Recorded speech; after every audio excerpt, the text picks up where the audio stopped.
What's up, cool people? So, confession time. This may be turning into a bit of a troubleshoot your stream live stream. But, yeah, man, I just. So, I actually tried to stream a little bit before this, but it was just. Ugh. OBS was just not having it. I thought about maybe uninstalling Stream Elements because I barely do anything with that, and if that was actually, causing problems. But there are maybe eventually some things I would like to do using such a, plugin or whatever you want to call it. So before attempting to just uninstall that, I changed the latency of the stream. I had it at ultra low before, which, I don't know, sometimes makes it better, sometimes makes it worse somehow. But I changed that back to just regular low latency. And hopefully that means we'll be kind of okay here. Ugh, man. Anywho. Alright, so assuming we don't have too terribly many issues, before I get done explaining what's going to happen with the stream, I'll just carry on. I'm definitely not bringing Kick into this, though. Especially because OBS still seems to be having issues. Like, I don't get it. There are times when I'll even see the, kilobit per second, data transfer rate spike up above what the usual stable number is. But that still seems to be bad somehow? But anywho, okay, so assuming the stream stays somewhat stable and actually, doable, the plan is pretty much to record 3 different game reviews, and then I'll just chill and play some Digimon Survive. But first off, reason I'm doing this kind of a stream and, making these kind of video recordings right now is because I'm quite far ahead on my actual, video game, but my main video game, Let's Play series style content. Even more so than the Bible study stuff, which is already in and of itself 2 to 3 weeks ahead. So, yeah. I figure in order to, well, A, record some other stuff that's not quite the normal, a la these game reviews that I like to put on my channel sometimes, and to, let the Bible study stuff catch up a bit to the game playthroughs. Yeah, I figure I'll just do a little something like this. Next week, I'll probably go back to a more normal gaming stream, and then I will start playing that game Juju that, the randomizer basically landed me on last week. So yeah. Alright. The stream hasn't been super stable, but it also hasn't been, absolutely terrible either.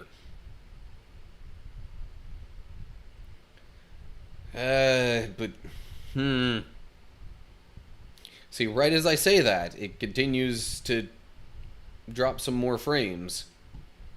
I don't get what the problem is. Maybe I should reach out to some people on Twitter, or is it X now? Actually, yes, it is officially X now. Um, Maybe I should reach out to some people on social medias and see if they have any idea of why this is suddenly such a problem. I went for like months straight without having this much of an issue with any of my live streams. And the frame rates, or the just dropped frames and whatnot. But for some reason, the past few weeks, it just does not want to work right.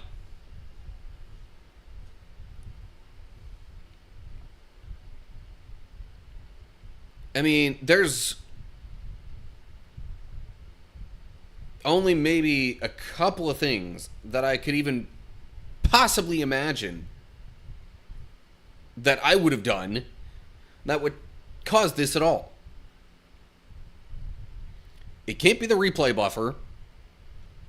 Just having that enabled or not, because like I had a bunch of Override Mech City Brawl streams that like that was there. I used it a little bit. Streams were fine. It shouldn't be stream elements. But like that's maybe one of the few things I could think of.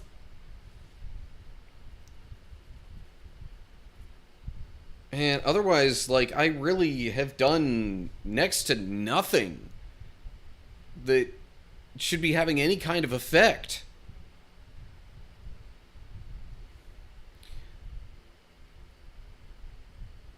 And I don't know if it's more so the computer that's, like,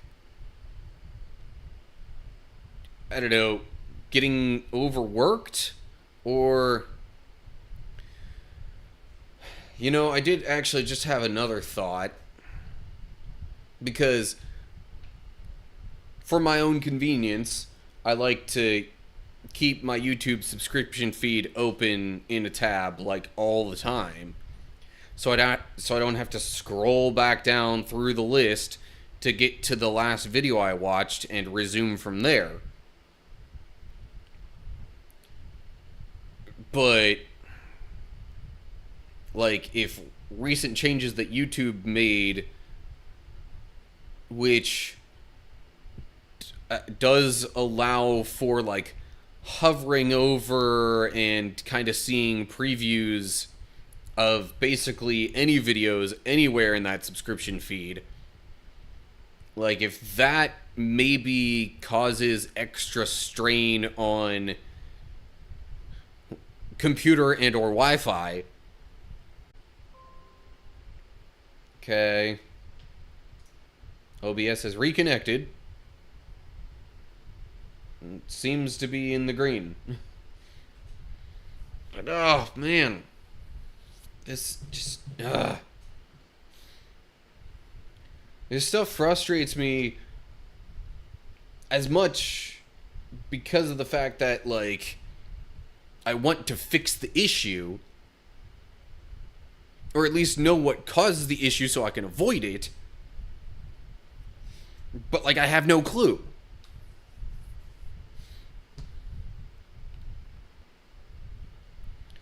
Anyway, alright.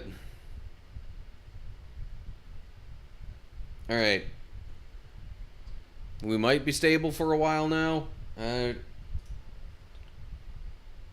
YouTube Studio seems to be working alright, although it's a bit behind, understandably so. Yeah, it's...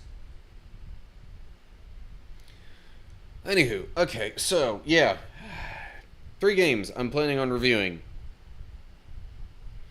Pretty much because I played them on stream and didn't actually do, like, a full Let's Play style thing with them.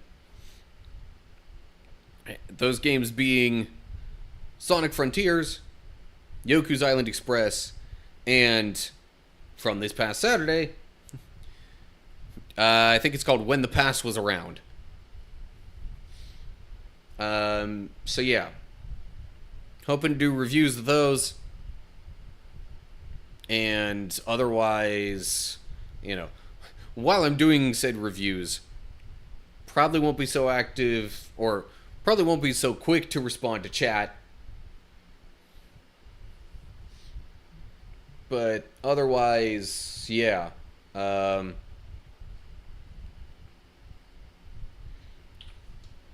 mean, feel free to leave comments and whatnot.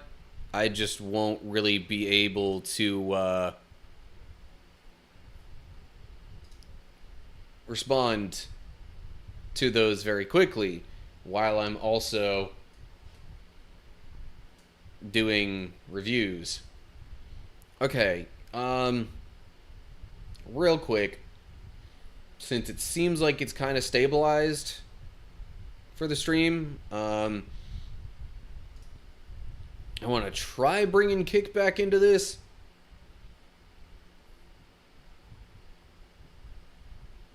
But we'll see. Let's just make sure that that's all. Yeah.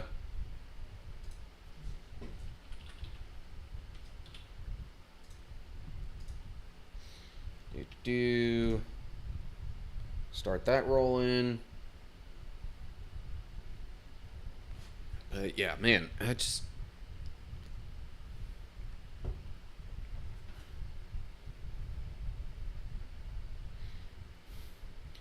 Alright.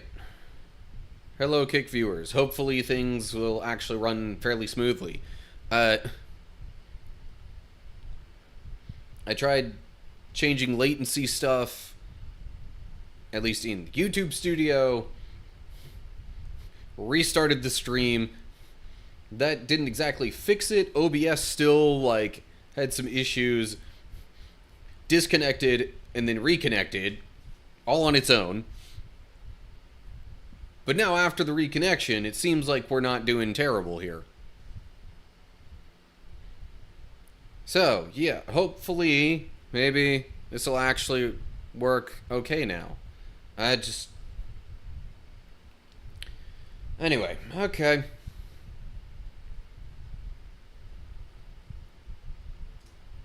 So, let me get over to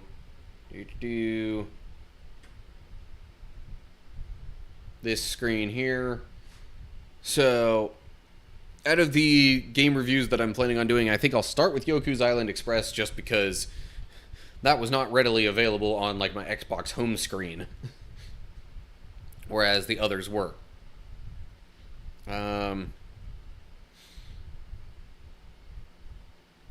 And yeah, I don't know if I really, since this isn't like a, let's play style thing, I don't feel it so necessary to include,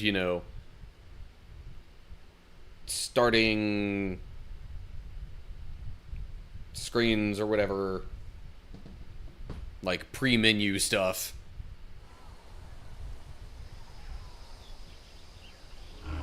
A game by Villa Gorilla. Okay.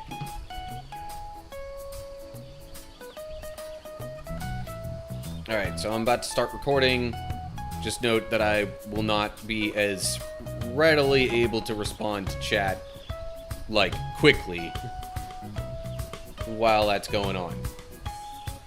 I can still interact, but, like, I'm not interrupting certain thoughts of mine as we go through that.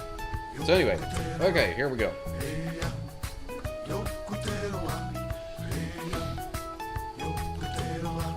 What's up, cool people? Welcome to another game review. Today I'm reviewing Yoku's Island Express. I'm gonna hit continue. I don't really need to start a new game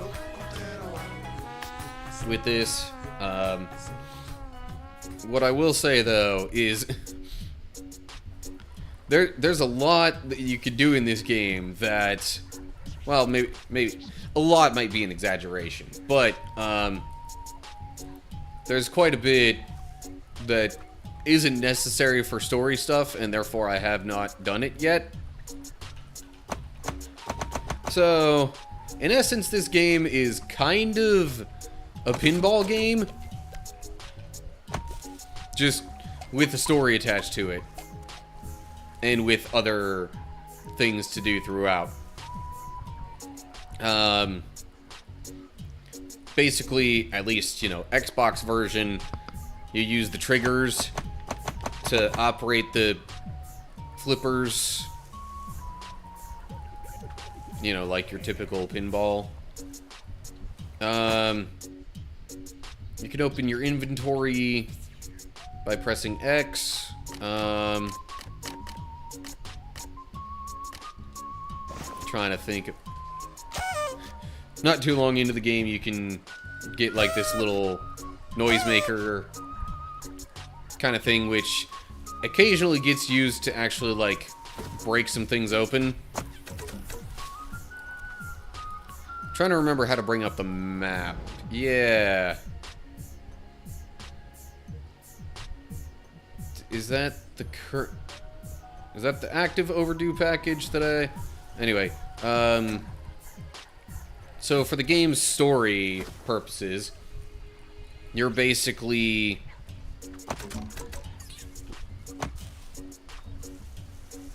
You find yourself on an island, and you're essentially the new mail carrier for the island. But then you realize there's some trouble going on, and you try and help people with that.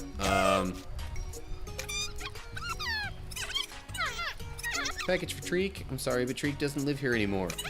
I believe old Nabi Nabi out on the reef was related to Treek, though. Maybe you should try asking the old one about where Treek moved. Out on the reef. I'm wondering where that would be. Do they mean out this way? So eventually, as you progress through the game, you can gain, like, different abilities and stuff, like going under the water like that.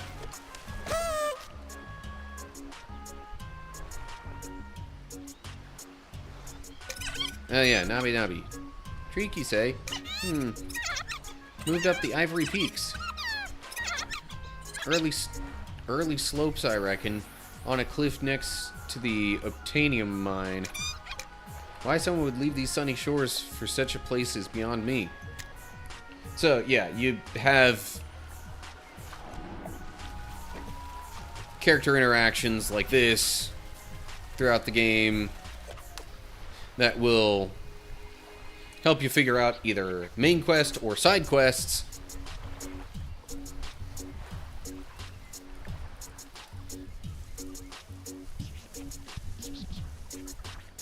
But yeah, otherwise, like, it's just moving around the map and kind of doing, like, pinball stuff. So, I guess up there is where Treek supposedly went. Gotcha. I suppose I could try...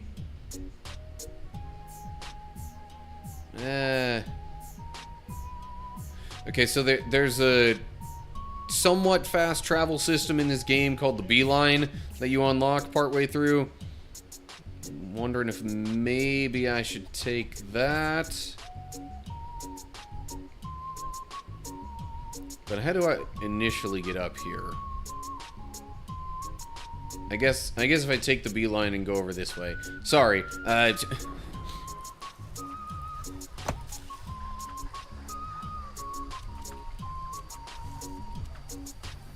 Review mode has kind of escaped me for the moment.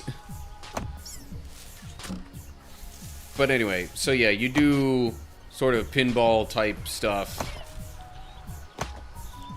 as you move throughout the island.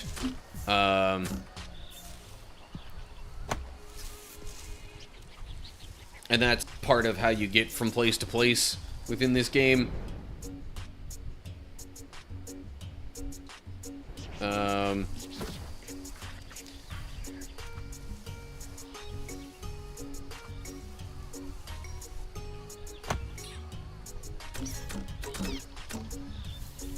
Not really sure how else to explain what's going on with it. Like, it's pinball, but with a story.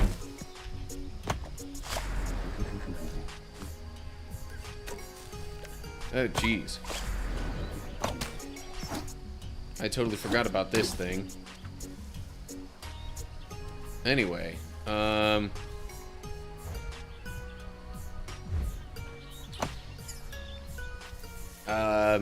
I will say, definitely family-friendly kind of game across the board. Like,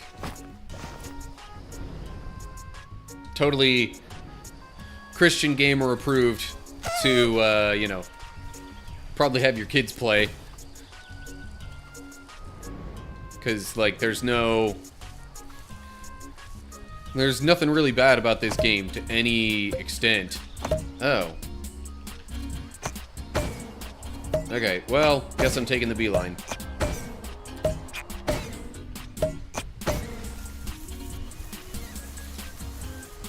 Really?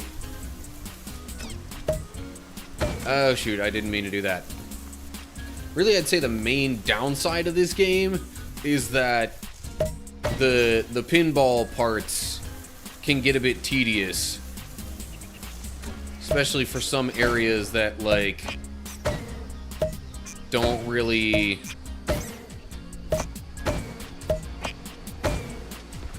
trying to think how to word it. Especially for some areas where you have to do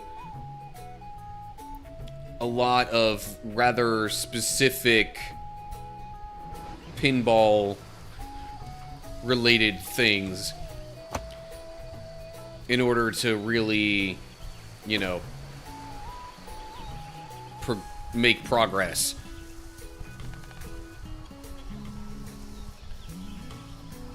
But, do I have...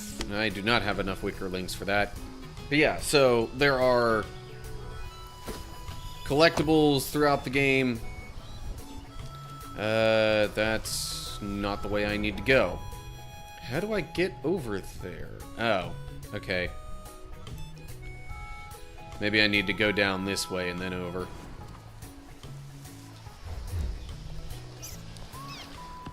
And, yeah, trying to figure out navigating from place to place can be a bit odd as well. Partially because of the pinball mechanics. Also partially just because of the general layout of the game and how there's like a bunch of open, kinda empty space in between quite a number of areas. Now, I'm not saying empty space as in there's nothing to do. I'm saying empty space as in, like, there's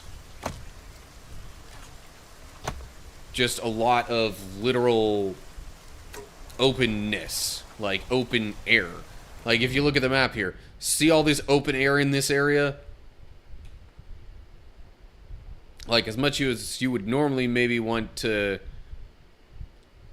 try and go from, say, up here to down there, there's, like, solid ground right in that cloudy part, and so, like,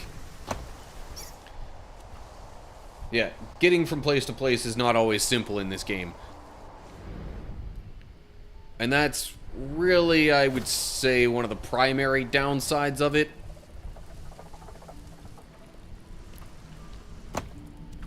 But, I mean, it doesn't necessarily get... I don't know. In my opinion, it's not so bad that it completely makes you not want to play the game at all. It just slows you down at some parts.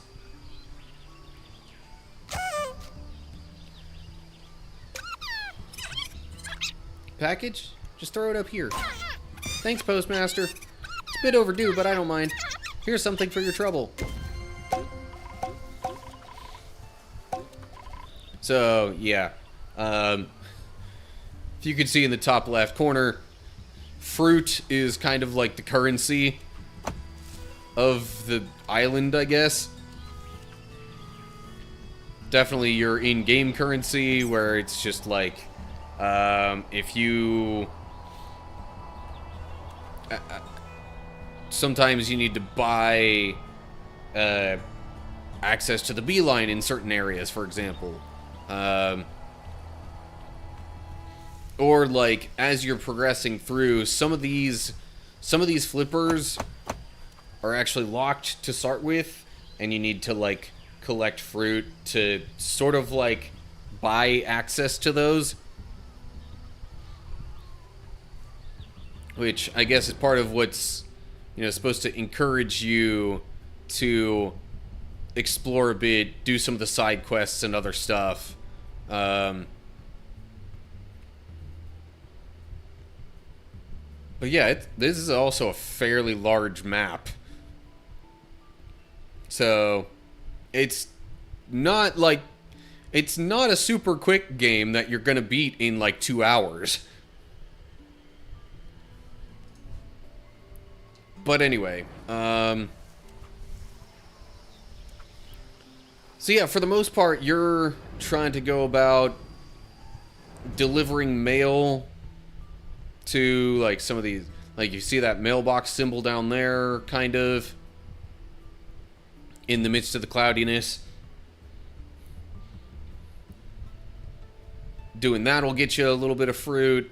There's fruit scattered throughout all the pinball sections. The main plot revolves around, of course, you, like, saving the island from some major trouble. But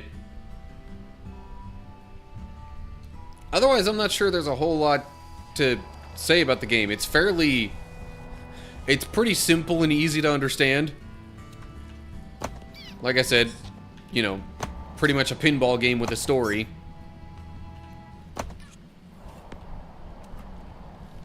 So, like, you get into certain sections and you gotta, you know, use your flippers to try and get through wherever you need to go.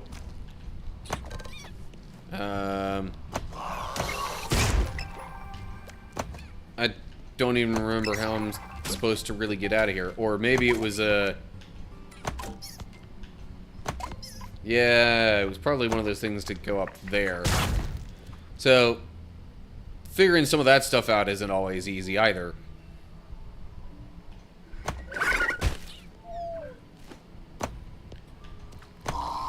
But anyway, I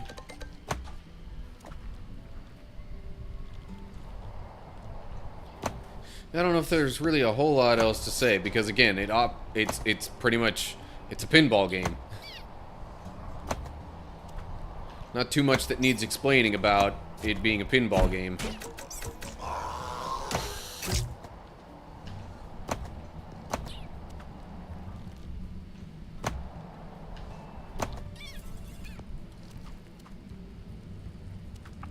So,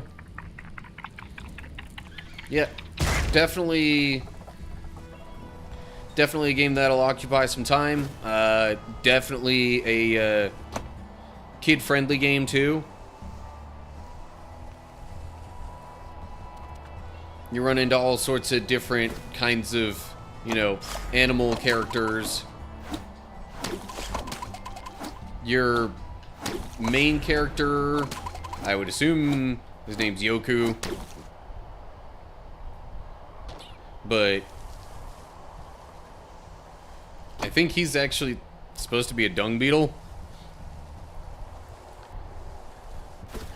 But then, like, you've got eels, you've got owls, you've got all sorts of different types of creatures. You got rats. You also got, like, basically dust mites. It's, you know, personified or whatever. I'm not sure if that's even the right term, but anyway.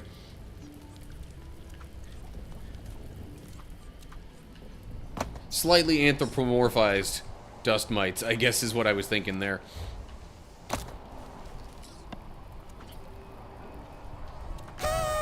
So yeah, I feel like I spent a whole lot of time just not really saying much about this game, because, like, it's not complicated. There's not a whole lot that needs to be said.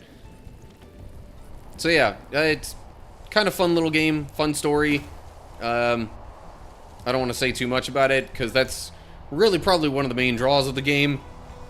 Also, if you like pinball, then it's pinball with a story, so that's kind of fun.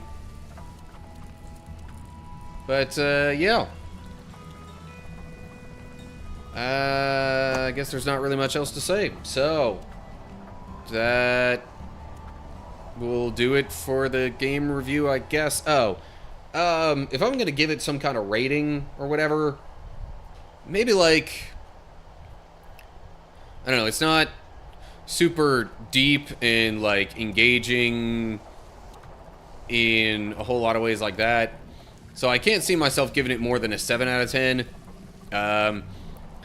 Maybe I'll give it a 6.5 because of some of the parts that are also not too... some of the parts that really just slow you down and or confuse you, like with how you're supposed to get from place to place and whatnot. But on the whole, not too bad. So, yeah. I'll give it, let's say, a 6.5 out of 10. I'm not sure what the price point is. But, I mean, unless it's getting, like, $30+, it might be decently well worth it. But anyway, okay. That's all I've got for Yoku's Island Express, I guess. Oh, good grief. That was, like... Okay, it really didn't help that I was distracted by the live stream, dropping frames like crazy again. Alright.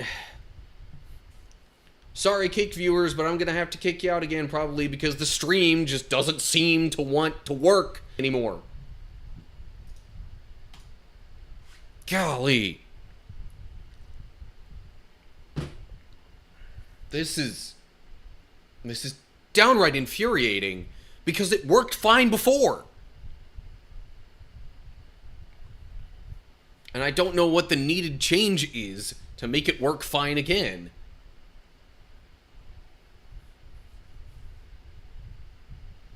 Hopefully now with taking Kick out of the mix, it'll work kind of decently. Or not. Because maybe it's just completely thrown all out of whack. Trying to compensate for... I don't know.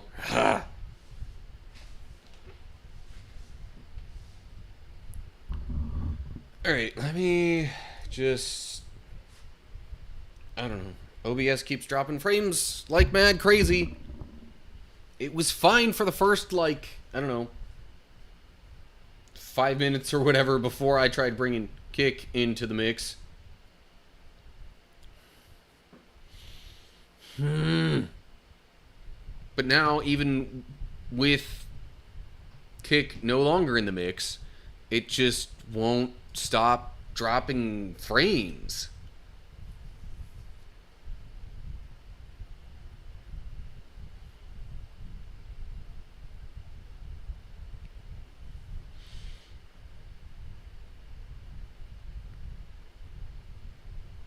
I don't know if I can actually, like, stop the stream and then real quickly hop back into it in OBS to try and fix the issue. Like, temporarily being overworked should not just completely mess the entire thing up from that point on.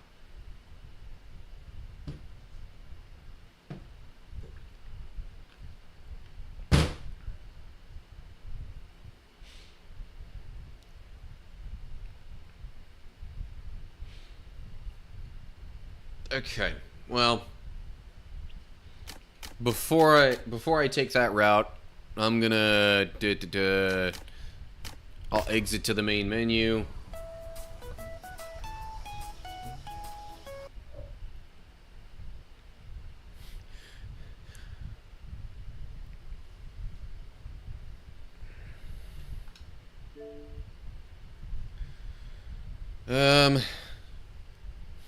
I really feel like I feel almost like I want to give that a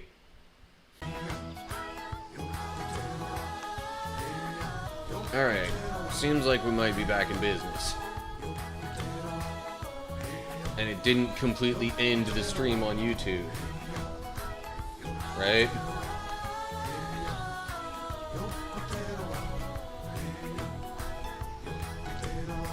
Yeah, I mean, that's a little bit behind, but that's to be expected, especially since I built some latency into it. Yeah. So I think we're okay. Alright.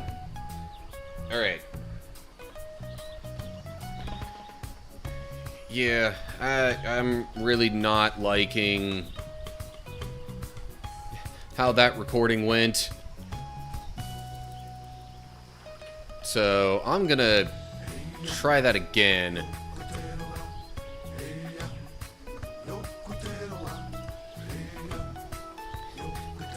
Gonna try doing a review here again, just to anyone who saw the earlier stuff. I apologize for repeating the same thing, but yeah, I was way too distracted to actually do a reasonable review there. Hey, Kevin! What's up? I know you. But anywho. Oh, man. So, you say huge fan, like... I hope that means you've actually been watching my stuff. If so, thanks. Appreciate it.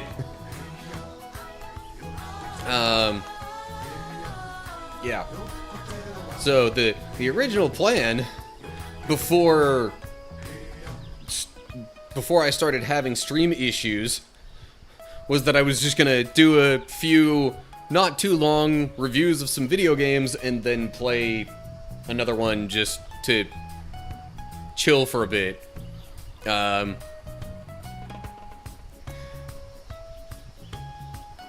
Although whenever I get to Digimon Survive, I'll confess that like it's not my first playthrough, and so I'll be like skipping through a lot of story stuff, even though it's a very story-heavy game. But anyway,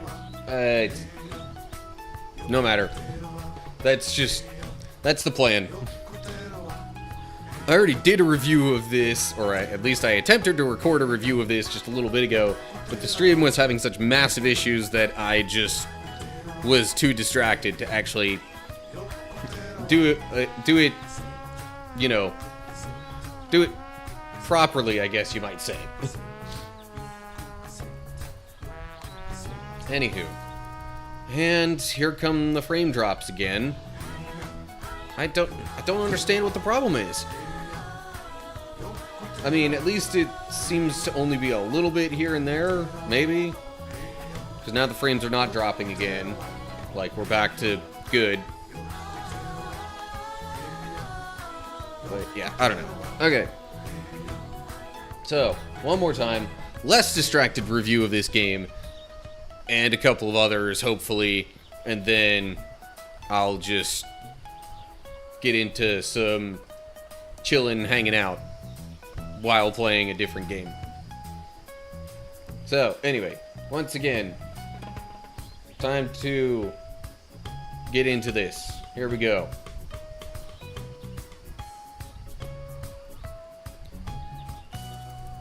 So, what's up, cool people? Welcome to a game review. Things here and there that are, like, a bit on the scary side of things, you might say. But otherwise, it should pretty much be fine. For, I would say any age group, some adults might find this a bit too childish for their liking. I personally don't think it is. But anyway, so yeah, this is Yoku's Island Express. So you basically wind up on this island. You are taking the place of the postmaster, or basically you become the new postmaster on this island in the game. And as such, you know, part of your job is to deliver the mail to various people throughout the island. Some of that comes in the form of packages, which you find over here.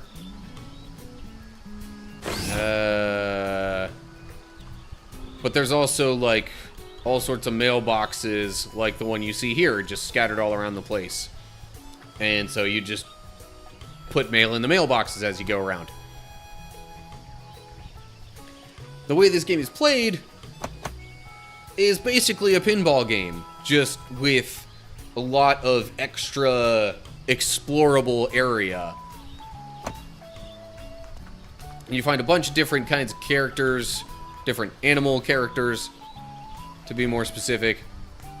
Like, you've got your kind of postmaster, like, answer machine parrot here.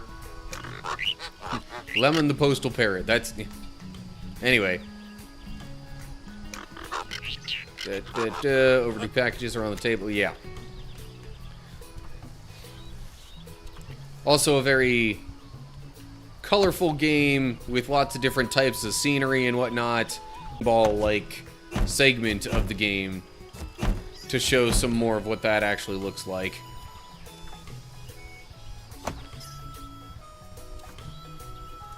But yeah, so you use, at least, you know, on Xbox, you use the triggers to operate the flippers and whatnot.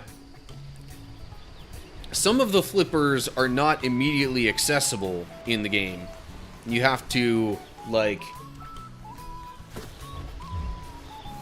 You have to get money, which, for the sake of this game, is actually fruit. And, you know, save that up so you can unlock some of the flippers. Okay, but I'm really trying to find out... What is this? Oh, hello. Depending when someone dumped... Shrunk down the falls. Sun Bunny made off with it before I had a chance to check it out. Okay. Anyway.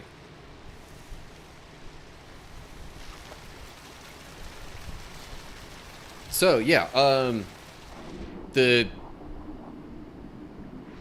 basic premise of the story is, or at least the actual, like, main part of the story is that, you know, as postmaster, whose job is kind of to, you know, go all around the island and deliver things to people anyway, some of what you end up delivering winds up being, like, a summons to help save the main protector of the island, essentially. So you send these notices to, like, kind of like... I guess they're kind of like chiefs or whatever, you might say. And in delivering these messages to those chiefs, they then gather to help, you know,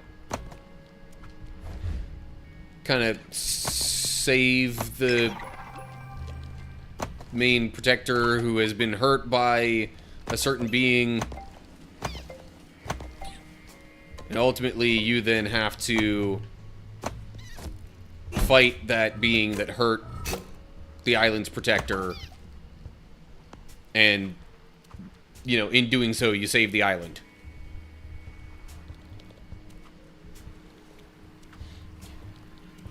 All by, you know, all by means of pinball, basically. So, yeah. That's kind of the basic premise of the game and how it works. There are certain aspects of the game that are not immediately available, like I said. Some of the flippers aren't available right off the bat. The beeline, which was the kind of like barrel transport system that you saw me use just now, you have to unlock that as well. But beyond the main story, there are also a bunch of different like side quests that you can do. Like if I pull up the map here, there's a couple of different spots to deliver packages and whatnot. Oh yeah, what is that all about with the fruit thing up there? That might be a side quest.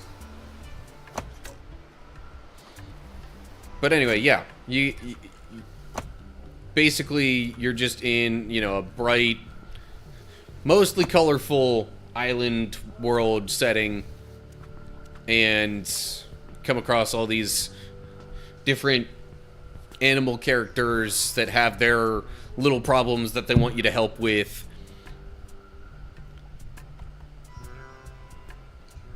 But yeah, none of the dialogue is anything bad or, you know, that would be inappropriate for any age group. I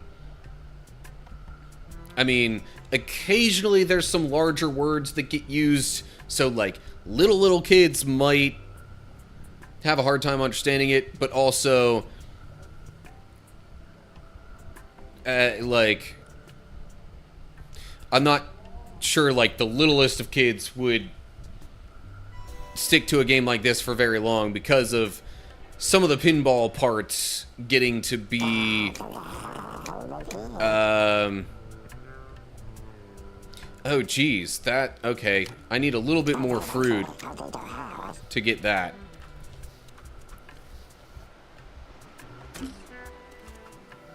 Anyway, so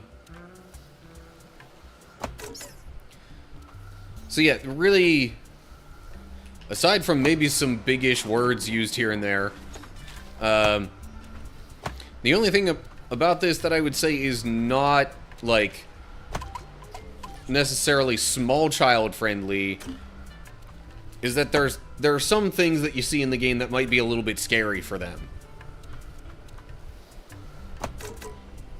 But even those aren't necessarily, like, just everywhere. So, yeah, on the whole, I'd say it's a pretty solid choice. Pretty solid game choice for kids. Not sure how much it costs, but there's a fair bit of game to play here, so unless it's way more expensive than I'm thinking it is, it's probably worth it. I mean, if you're interested in it, I should say. And or want it for your kids. But yeah, there's also collectibles throughout the game to keep you busy. Aside from, you know, the main story and the side quests and that kind of stuff that already kind of keep you a little bit busy. Doesn't take super long to get through the story, but it's also not like, oh yeah, you're easily going to be done with this in like 2 hours or something. So anyway, now that I have 300 fruit, I could buy this Wickerling tracker. Okay, there we go. Now see all the Marrow Hill Wickerlings on the map. Okay. Cool.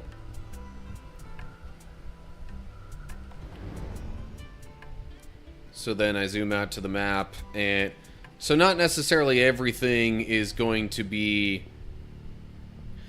you know, highlighted for you no matter what your position on the island or where you're looking at, but some of the kind of more significant side quests, like delivering the overdue packages,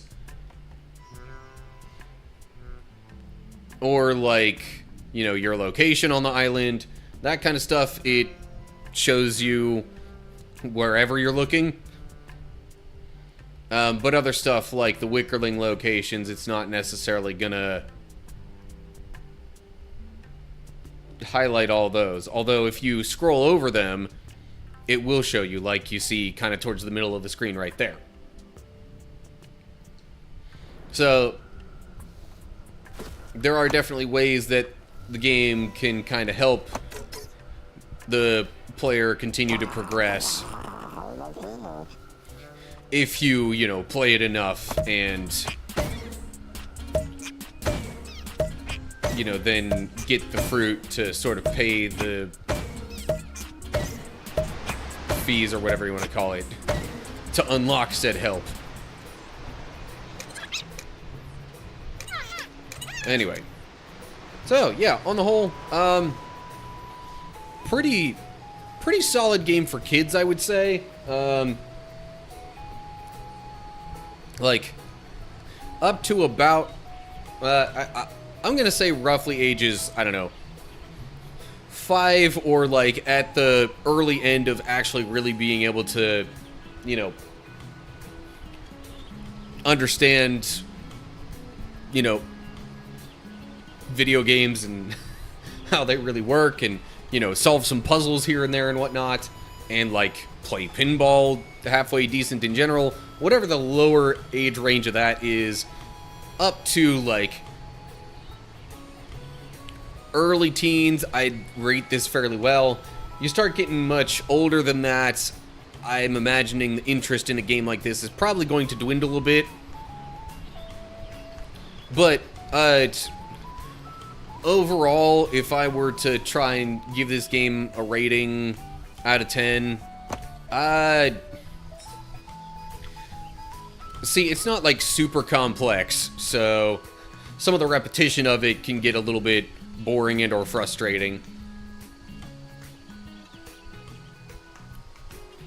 Especially in the sections that like don't work, or that in some of the sections where it's like you really have to do some kind of tedious pinballing stuff and be very precise with your, you know, flippering, I don't know if that's really a word, but with your flipper usage in order to, you know, be able to direct your character. But yeah, but like aside from shortcomings like that, it's a fairly solid game. So I'd give it maybe somewhere in the realm of like a 6.5. Maybe a bit lower depending on age range. But anyway, I mean, ultimately, let's be honest, it's sort of subjective how good people think certain games are going to be. So since I can't account for everybody's tastes in games, yeah, I'm gonna land it on a 6.5. It's a pretty bright, colorful game, simple and easy to understand, but also like has some parts that'll take a bit of time. Plenty of, you know, side quest things to keep you occupied, as well as little collectibles and whatnot. So yeah, 6.5 out of 10 on the whole. And again, appropriate for darn near any age. Just depending on what kind of stuff they're into. So anyway. Yeah. Guess that wraps up my thoughts on Yoku's Island Express. With that being said, I will stop the recording.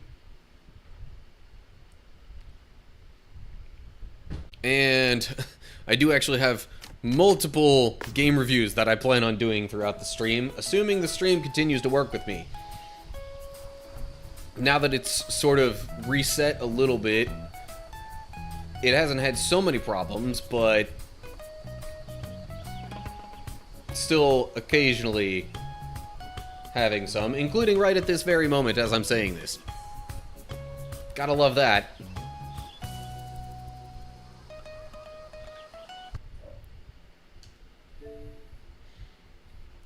Anyway, oh, really? It kept that there in place of... Okay. I was hoping to get to... where is it? Way down here somewhere. Based on alphabetical order. There we go.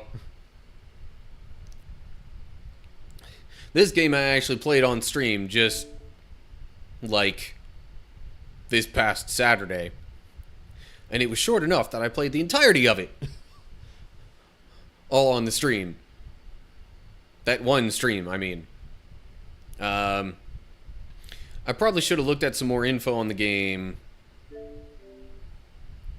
But yeah, that's... I should probably start looking into some of this stuff to see what the normal prices for these games are. $8.49, okay. It's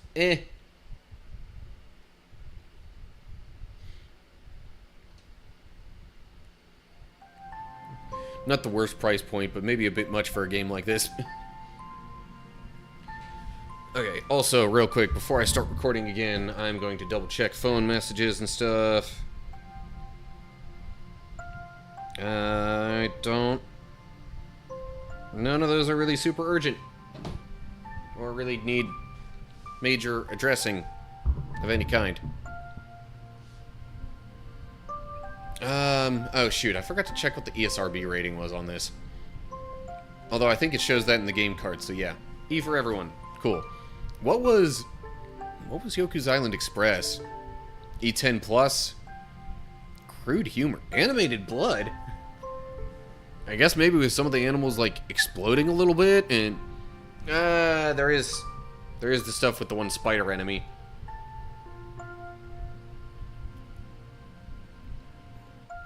Crude humor. I don't recall there really being any crude humor in the game other than maybe, like, some poop jokes here and there.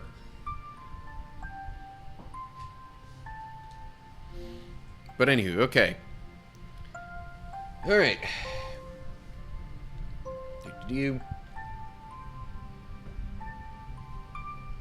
Back into review mode so I can properly review this game. Alrighty. Here we go. What's up, cool people? Welcome to another game review. Today I'm gonna be reviewing this game called When the Past Was Around. It is, as you can see from the little, you know, moving, almost mouse pointer-like thing. This is what's called a point-and-click game. So, I don't want to start a brand new game, but I will go into the chapters and basically start it from the beginning.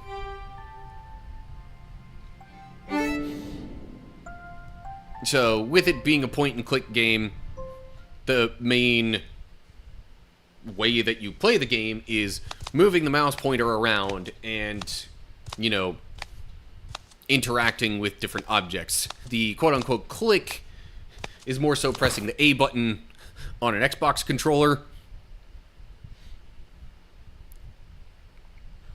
But really, in a lot of ways, it's more interactive story.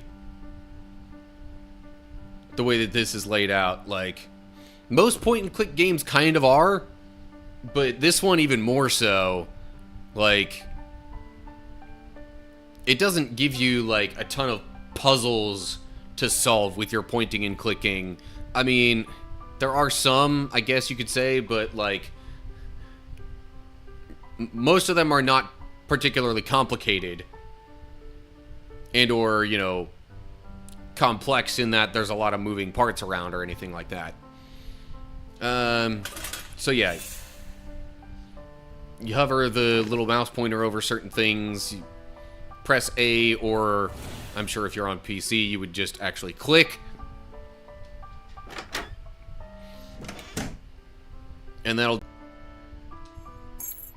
The main thing that you need to know is that, you know, the story revolves around, you know, this character here, this young lady, and just something that happened in her life involving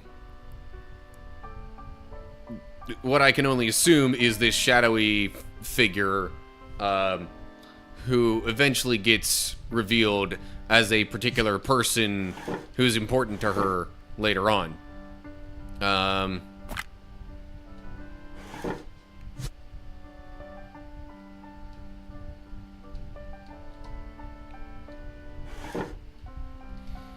I need to find another key somewhere, or something like that. Right. Put the rug back there. Keep things kind of organized. Yeah, so sometimes, you know, you get objects that kind of get added to your inventory, so to speak, and then you use those objects to interact with certain other things. And then these feathers are usually sort of like your room/story progress markers.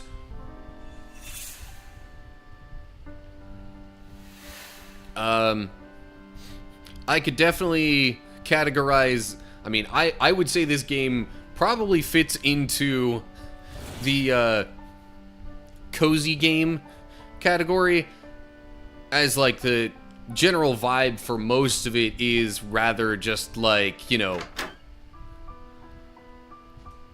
comfy, cozy, sort of like imagine this sort of thing that's going on here. That kind of vibe that's being displayed on this little like couch futon kind of thing here with these two characters. That's the kind of feel that a lot of this game gives you. I will say the game is rather short. I was able to play the entire thing in about 2 hours on a live stream that I did. And that was having no idea how any of the puzzles worked, or, you know, where to find any of the stuff. Really was. Okay. Occasionally you do get some minor puzzles to complete here and there, like that I have to also then go find some pieces to. But on the whole, it's fairly simple. Like, not really going to take you too long to figure out most of the time. And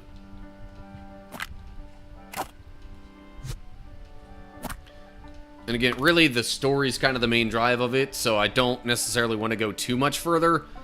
I will say, just regarding the story, that it does get a bit... It's a bit sad at some moments, but, like, eventually that turns into something more positive just because that's how the story progresses. You're dealing with a sort of sad event that happened to our main female character here, whose name I forget. But ultimately, I think in that kind of way, there's almost like sort of a lesson that you could learn from it. And the game's rated E for everyone. So, yeah, in fact, there is absolutely no dialogue in this game, so you don't have to worry about bad language. And yeah, there's nothing that really like would be inappropriate for any kind of age group. Solving some of the things might take a little bit of figuring out to do. Okay, real quick. 1 4 3 4 6 4 1. 1 4 3 4 6 4 1. 1 4 3 4 6 4 1. Okay, sorry. So there's a couple of little things like that here and there that might take a little bit more brain power. So certainly not every age group is going to be able to figure this out in a heartbeat or anything like that, but again, there's nothing really like content-wise that's inappropriate about this game for any kind of audience.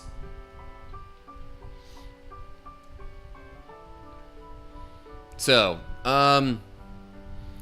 there really isn't too much else to say about the game. It is fairly short, like I said, but like, for the length that it is, it's an enjoyable experience pretty much all throughout, unless you find yourself really, really stuck on a certain part.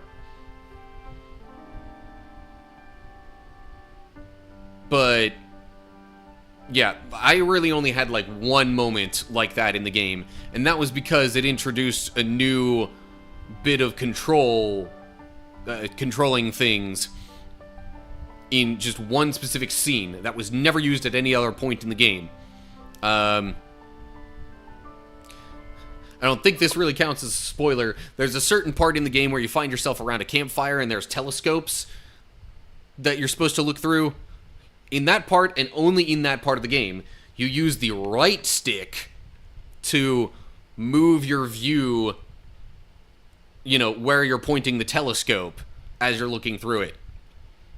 Everything else, the entire rest of the game, is left stick and A. Literally all the rest of it. Maybe B to back out of some things. So, yeah, that was the one part that got me tripped up. But otherwise, there shouldn't really be too much that would get most people stuck for a significant amount of time. Also, right, you can also press and hold Y to show the different things you can interact with.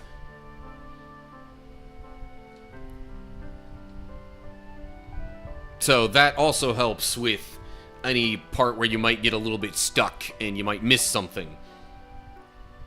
It doesn't necessarily show everything you can interact with, but most of it. Especially most of the stuff that's important for progressing.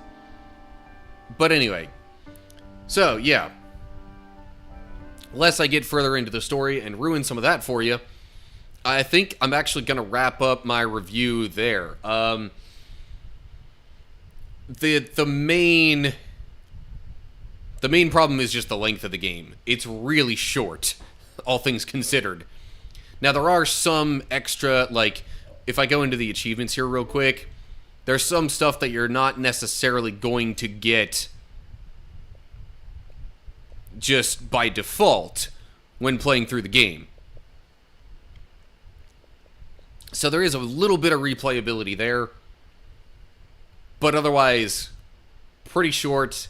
I did actually check the price on this, and it's about $8.50 on the, like, Microsoft Store or whatever. So, it's a bit expensive for the amount of game that, or for the amount of time that you would probably spend on the game, but like it's not so high up that I think it's completely unreasonable. If it goes on sale at any given point, I'd maybe recommend getting it then, because again, the story and the overall experience is actually pretty good for the length that it is. And I especially if you're into more like almost artistic feeling kind of games that are, you know, not everything's spelled out for you. There's no dialogue in this game. So really your understanding of the events are somewhat left up to your interpretation, although it seems like there's, you know, there's a somewhat obvious flow to the story and what happens, but there are some parts of it that are open to interpretation. So there's also that I kind of like about it in a way. But anyway, so yeah, again, the main knock on it is the length. So on the whole, I'm not sure I'd give it much more than a 5, even just because of that out of 10.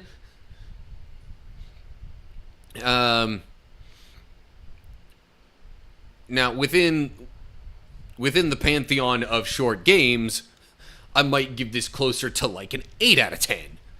But because it's really short, in the broader scope of the gaming scene, I gotta give it more like a 5, because again, it is pretty darn short.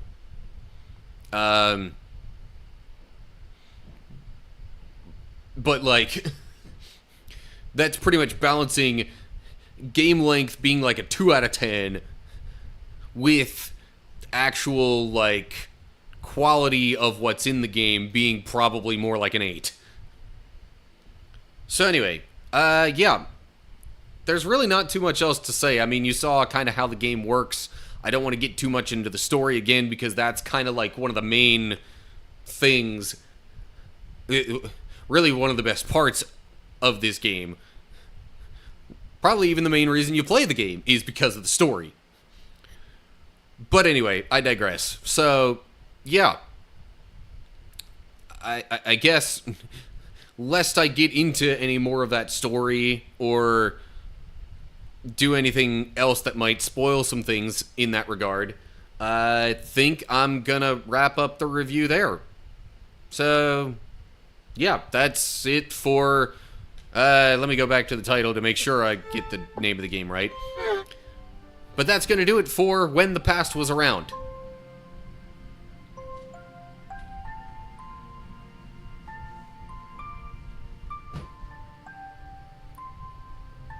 Oh, jeez. Okay, while I'm transitioning between games here... BT-dub, the last game I plan on reviewing is Sonic Frontiers.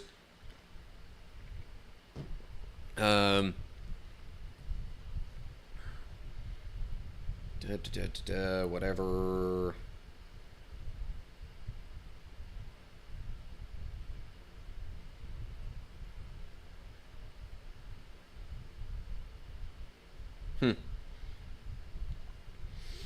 Anyway, I got a notification about a shift modification. Yeah, it said the 7th was what got changed. Oh, that might have been a short shift, and it's just now a full-length 8-hour shift. Maybe that was it.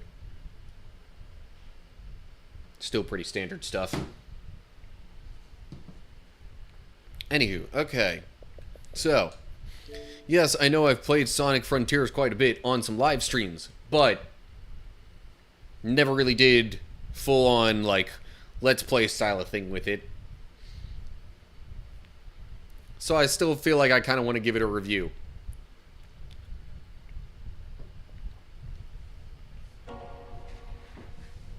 Oh, man. Plus, doing some more game reviews like these will help fill in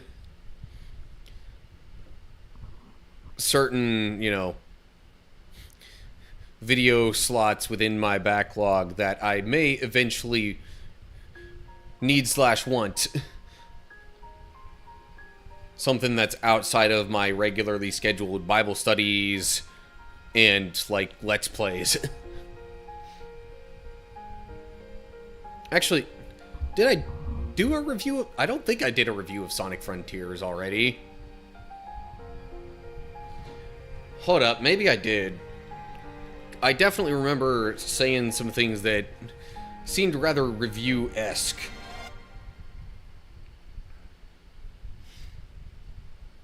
But maybe that was just when I finished the game during a live stream.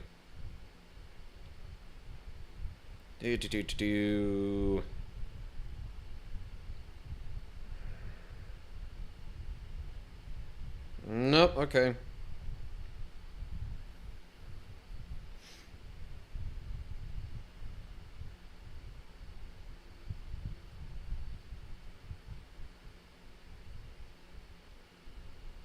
Okay, cool. So I can officially do more of a review like this.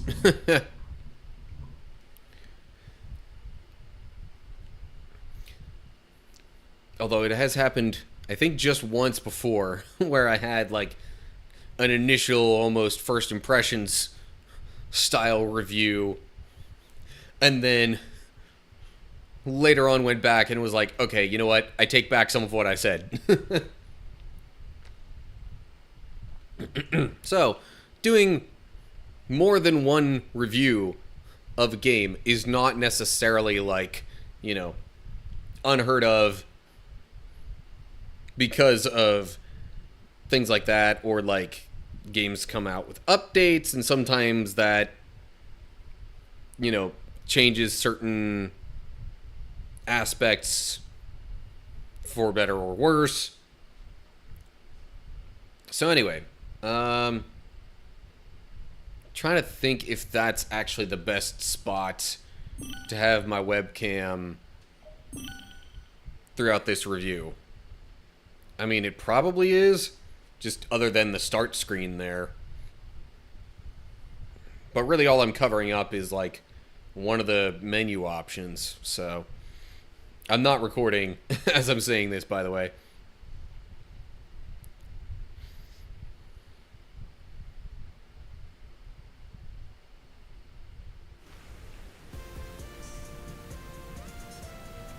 That could get quite distracting. I might want to ditch the birthday vibe whenever I do the review. But yeah, nothing important shows up in the top right corner.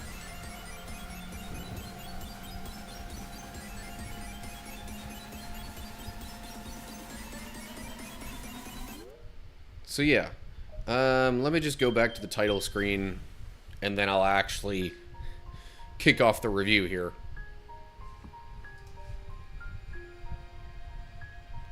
Here we go. What's up, cool people? Welcome to another game review. Today I'm reviewing Sonic Frontiers, and, okay, real quick, just so you know, all that my webcam is covering up right now is the continue option. And as I play most of the game, it's not really going to cover up anything important there. But yeah, so... I've actually played this game a fair bit in some live streams of mine.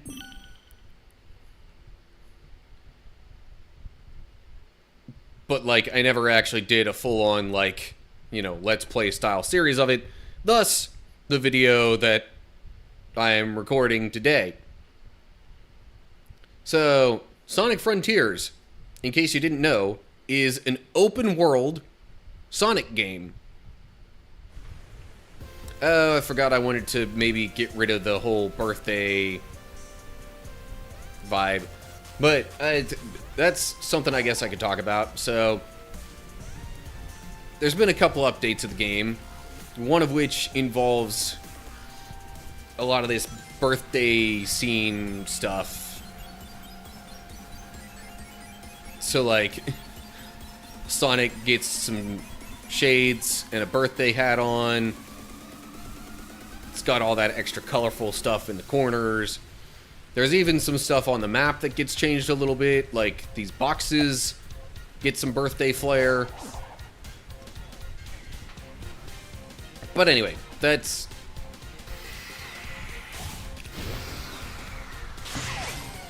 all that to say, there are some things that they have added to this game post-launch that have given it more content and made it more interesting.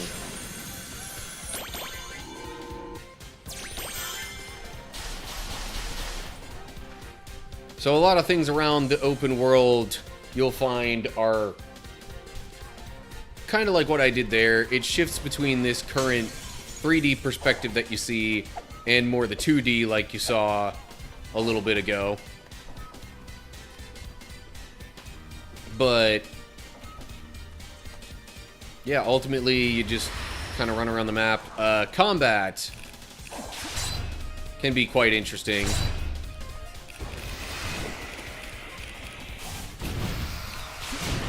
Because it's more than just like, oh hey, I'm gonna spin dash all over the place to fight these enemies or something like that.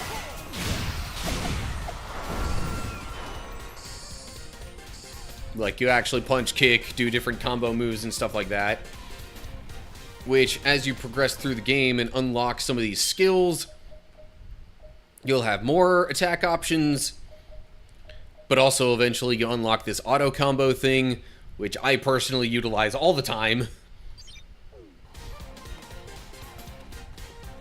You know, in case you don't want to have to think about doing all the different button combinations in order to get those moves to work while you're, you know, in the midst of your actual fighting.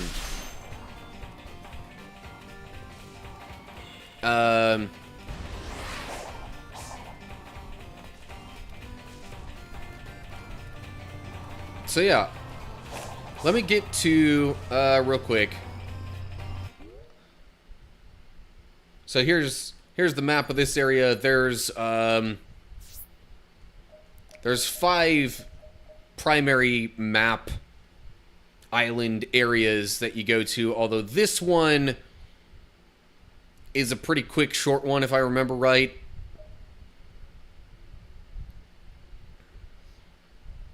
The other ones, you know, Chaos, Oranos, Kronos, and Ares are more so where the bulk of your gameplay is going to be.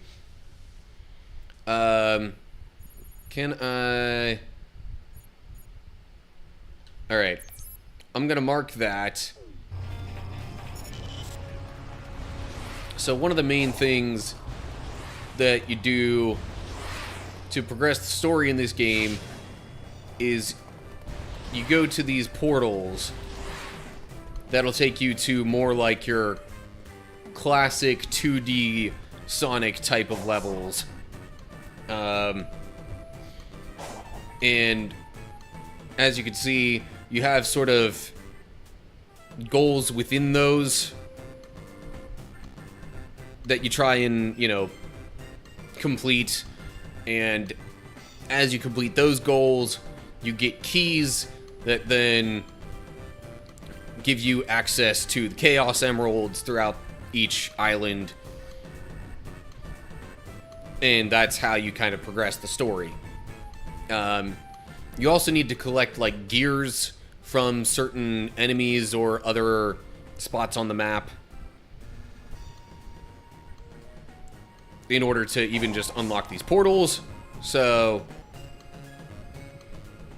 that's how they make the game open world without it all being, like, immediately accessible to the point where the game would be, like, super duper short. Oh yeah, also, loading screens are not just boring waiting for stuff. it actually gives you, like, stuff to do.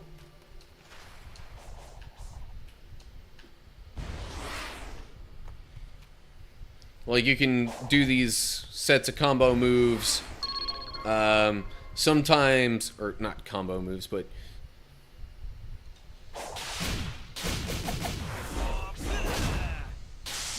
yeah. Anyway, like, as you unlock skills throughout the game, these whole training bits will actually kind of more so introduce you to some of those. And familiarize you with the button combinations and how they work and when they work and that kind of stuff. So that's nice.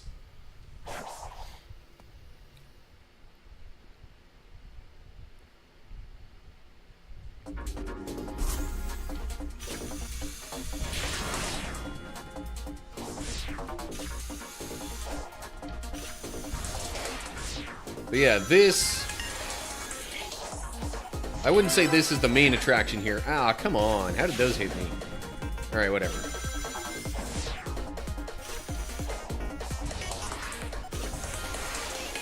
But yeah, these kind of levels like this are also where you'll spend a fair portion of the game.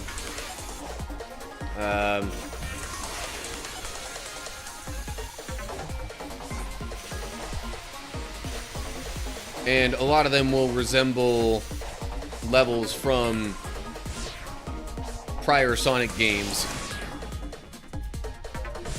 Especially prior, like, you know, classic 2D Sonic games.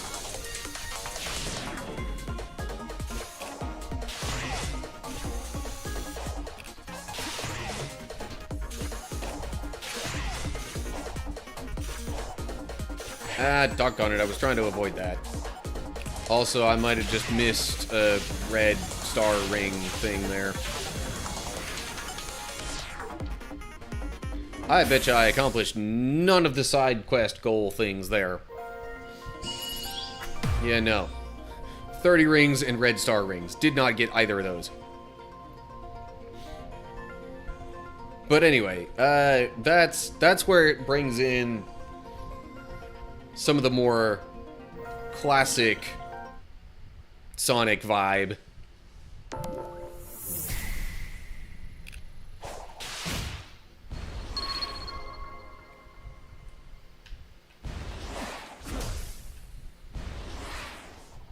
Nope.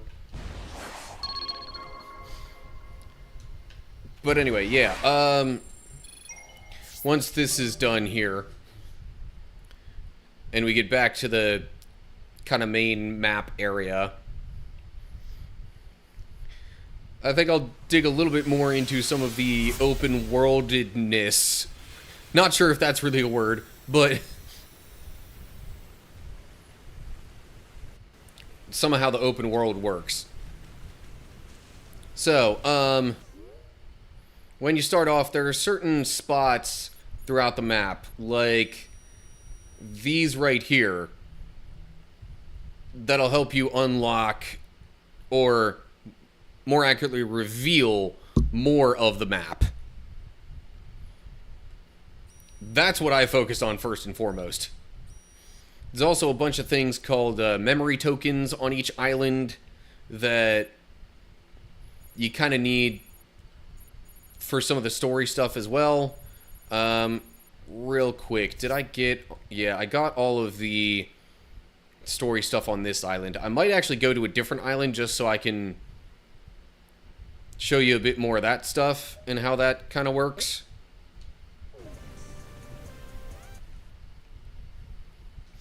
But also, progress trackers.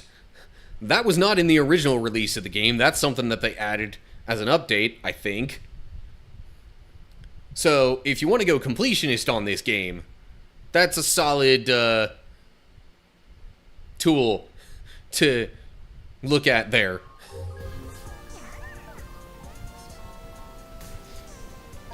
Oh yeah, you also find these little guys throughout each island. These are called Coco. And you turn those in to a certain guy. I'm thinking it's this one. You turn those into a guy called the Elder Coco, and he then will actually, like, boost your stats and stuff. If you look at the bottom left of the screen, you'll see some of those stats I'm talking about. He does more with the ring capacity and speed, which are the upper and left stats you see there.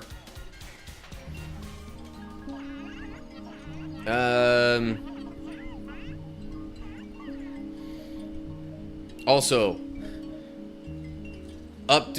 one of the updates along the way also added the ability to just put everything into a certain stat for this.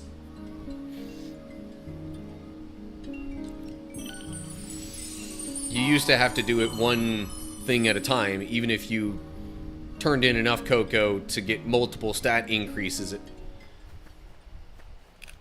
So that's nice. Oh, there's an enemy nearby, which... Oh, crud. Okay. So there's, like, some kind of mini-boss enemies on each island.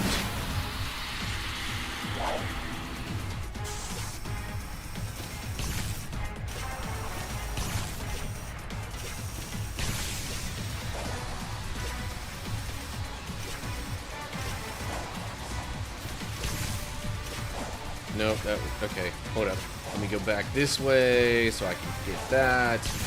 Yeah. I think these mini-boss enemies are usually the ones that give you the... Come on, you gotta be kidding me with that. These mini-boss enemies are the ones that usually give you the gears that you need for the portals. By the way, there are no lives in this game, like in the classic Sonic games, which, when you got really kind of dumb, annoying stuff like what just happened to me, it is much appreciated.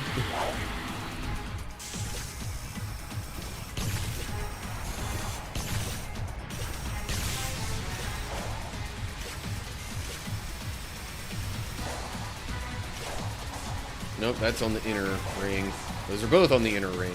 Okay.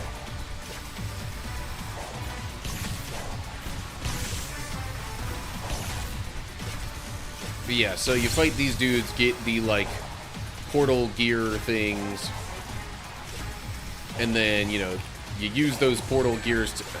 Jeez, really? Use those portal gears to open up portals.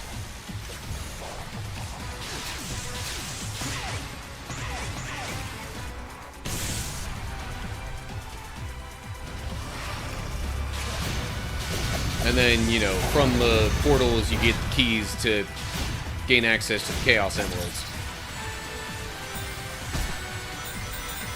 See, at least when it's like this, I have the ability to go back and get some of the rings that I've lost. Granted, only some.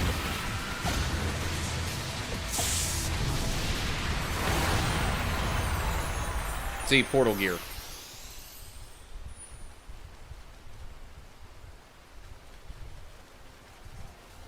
So, yeah. Considering you lose a ton of rings when you take some hits, I'm not really entirely sure how much good it does to, you know, really raise your ring capacity all that much.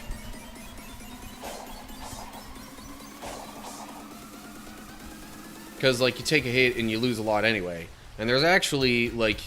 You kind of gain some extra speed from your boost here if you have your rings maxed out. But anyway, I digress. So in terms of fast travel, there is technically fast travel, but you have to, like, I think, clear all the portals and get all the side missions from them in order to enable fast travel between those. But otherwise, I'm also going to head on over this way. just because there's something I want to show you all there. Oh yeah, there's also kind of hidden stuff like that throughout the map sometimes. But anyway, this kind of rail system, which you unlock by doing the, like, map revealing things, that's kind of your main, almost fast travel equivalent for the vast majority of the game.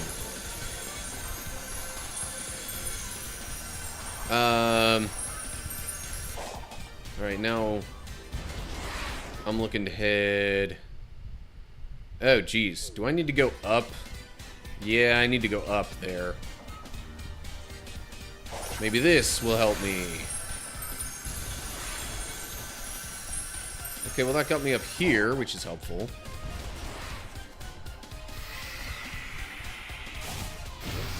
That just unlocks that, okay.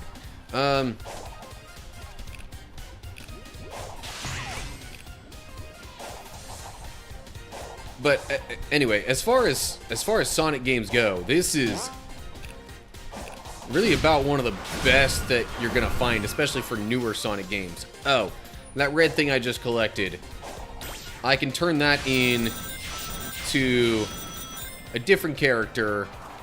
Not the Elder Coco, but there's one called a Hermit Coco that, like, you turn those into him, and then he gives you, like, increased attack and defense, which are also helpful for taking down the bosses quicker. Still trying to get up higher. Hopefully I can use this to that end. Yeah.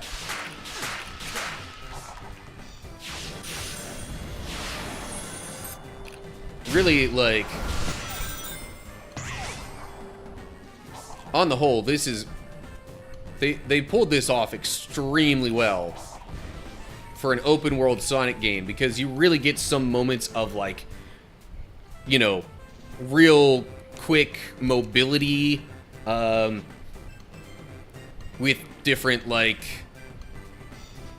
kind of things that I just did, where you can use rails and springs and dashes and different things like that to help you move around. But then there's also the portal things that bring in sort of the more classic 2D Sonic feel. Oh yeah, there's also music that you can find throughout the game and, like, play your choice of music as you go around. Okay, so when you collect the memory tokens and stuff like that, those unlock dialogue scenes like this, which it's about to get into here in a sec. There we go. You can't just take control of that last Titan, can you? I have made multiple attempts, but all failed. And Oh this yeah, let is me the get my webcam out of last there. One, right? I don't want any more surprises. I can confirm only 4 were constructed. Well, then let's do it. The story of the game involves a lot of, like, Gotta save everyone, cyberspace and everywhere. data and stuff like that as sort of the backdrop of it. Which is why when you go through one of the portals, it talks about, you know, entering or leaving cyberspace, and why the memory tokens are kind of what they are. Oh yeah, another caterpillar enemy. Fun. There are also even, like, other non-boss enemies that you find in the game.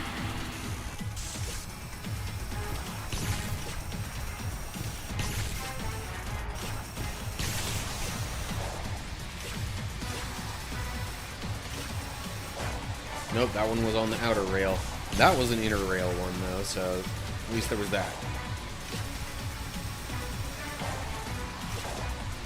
Oh, come on, you gotta be kidding me. Where? I was on the inner rail before when I tried to get this, so what in the world? Okay, there we go. Ooh, hello.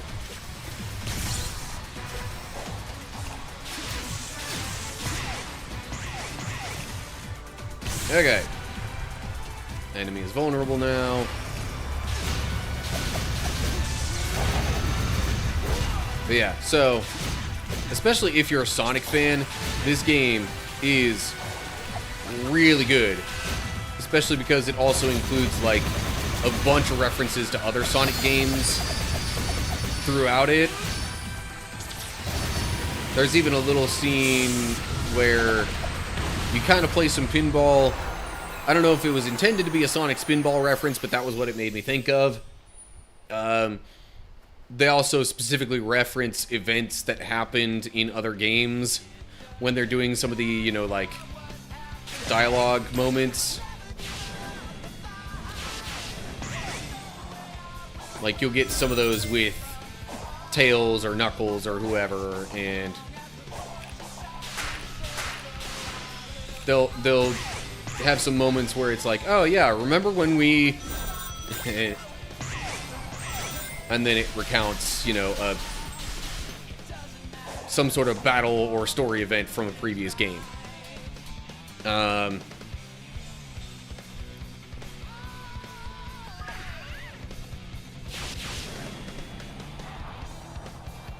So yeah, on the whole, really solid game, I would say.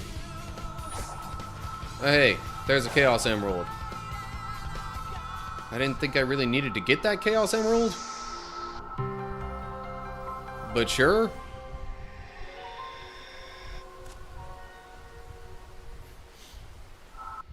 Also, where does he store those? One more. I gotta hurry up. Sonic, Hold up, how did it not save? What? Oh, that's like the last one you get right before the final thing. Yeah. Yeah. You're not I forgot about that. so I found it for you. And it's about to throw me into that final boss sequence, isn't it?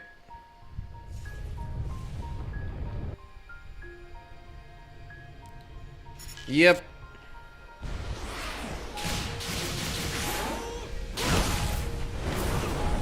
Ow.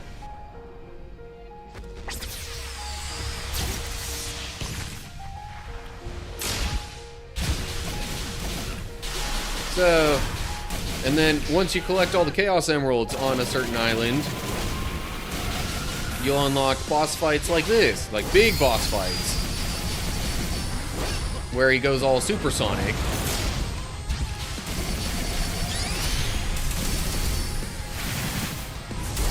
Holy cow, that did a lot of damage.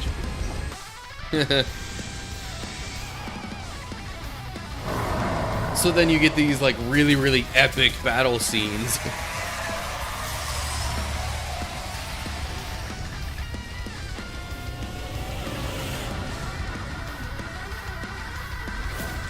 So, I feel like there's a lot of other little details and stuff that I could say about the game, but that aren't really necessary to say. Let's just say there's a whole lot that you can do.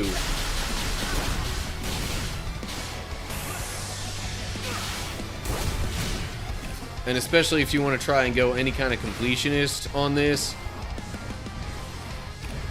it's going to take some serious effort and a serious number of hours. So, like, even...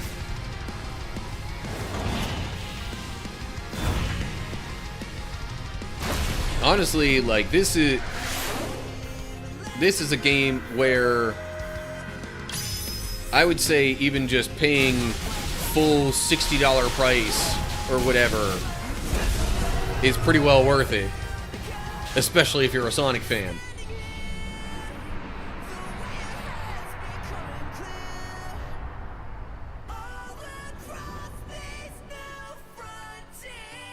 Because this is pretty much everything you would think you'd want out of an open world, mostly 3D Sonic game.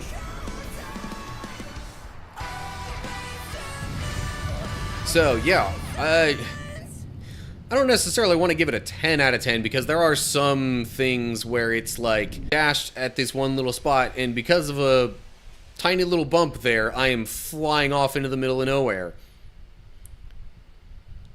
So there's some stuff here and there that, like, makes the game not necessarily perfect, but it's pretty darn good. Like, I'd even go as far as giving this a 9 out of 10. Also, I'm not sure if it's actually rated E. It might be E10 plus. Is that it? I don't see why it would potentially be rated teen. Also, I'm gonna pause this so I'm not giving like major story spoilers. Actually, let me check the game card here real quick. Okay, E10 plus for fantasy violence. So yeah, really, really solid game, and suitable for most ages, I would say. So yeah, there's a whole lot more that you could do in the game that I didn't explain, and that's part of the reason I rated it so high, is because there's a lot to do. There's even like a fishing mini game. There's time trial things within it. If I could back out to the main menu right now, I would, but it won't let me. It's retreating into space to regain its true form. So there's also, once you complete the story the first time through, that also unlocks a boss rush mode and a time attack mode for the, like, kind of classic Sonic stages that you'd find in the portals, where it just chains all of those together and whatnot. And man, so there's a lot to this game. Plus, there's a couple of different looks that you can give Sonic and the other characters in the environment. So yeah, really, really good game. Highly recommend. So yeah, otherwise, I think that about wraps up my thoughts on Sonic Frontiers, lest I go on and on and on about all the tiny little things that you can do. So, yeah, I think that'll do it for my review of Sonic Frontiers. Okay, stream had some slight issues along the way, but not massive. Now that I'm not recording anymore, I'm fine with letting this continue. I must leave you. Really wish I could skip this, Go. Fulfill your function. since I've done it all before. Or, you know, I could just back out to the home screen, quit the game, and just rely on whatever autosave that it made.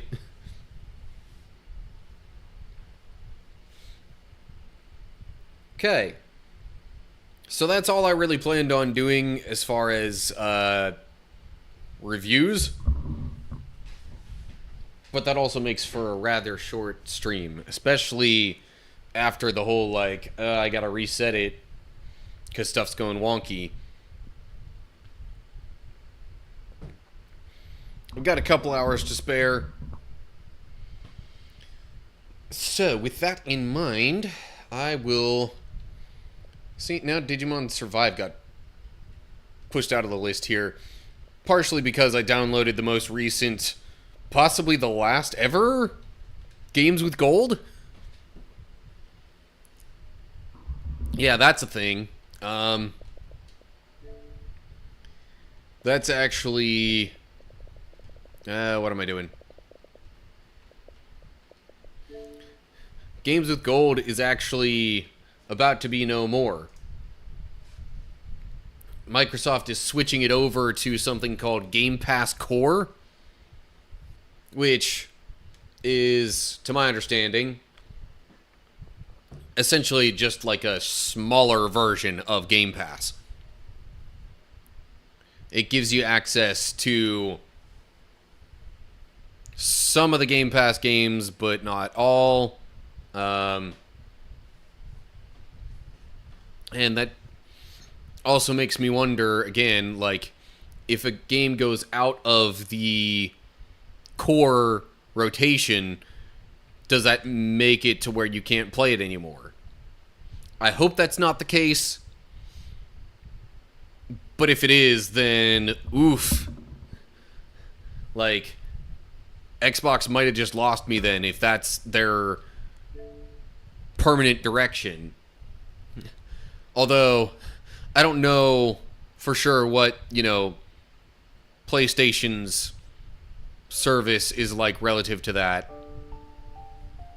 I know they at least have had something similar to Xbox Live Gold. They might also have something similar to Game Pass, I don't know.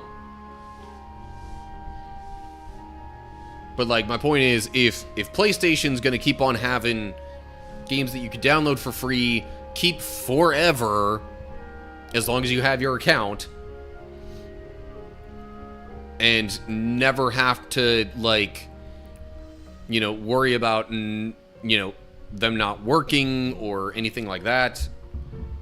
If PlayStation's gonna have that and Xbox is not, then moving forward, Xbox might have just lost me as a customer, because being able to have those games, keep them, transfer them between, consoles and whatnot, and have access to them basically no matter what, is the big reason I've stuck with Xbox since the 360. Anyway, okay, so now we're just chilling playing Digimon Survive.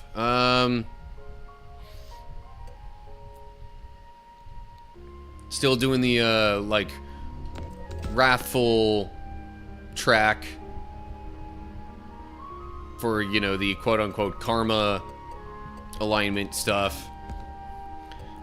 And I'm also caring very little about affinities. So I'm trying to, eat up as many of those moves as possible with stuff that doesn't have anything to do with affinities.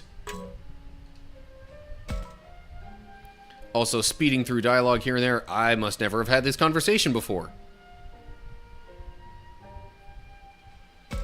How you doing? Good or not so good? I'm not going to voice act all this dialogue. I'm just gonna maybe say it normally. Don't need to worry about the two of us. We're used to this sort of thing. The two of us are together.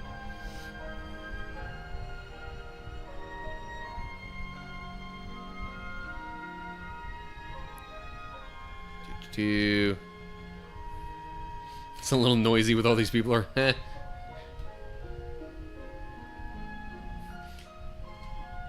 Not getting the same as usual, I guess. Is there anything about the setup you don't like or that bothers you? Not really. Everyone helps Miyuki. Change clothes? Right. Girls do that sort of thing together. Oh, wait. Does that mean... So do you guys, all change here? Together?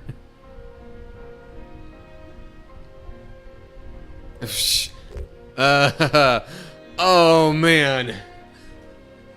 Why do I have to be doing the wrathful path of this? Oh,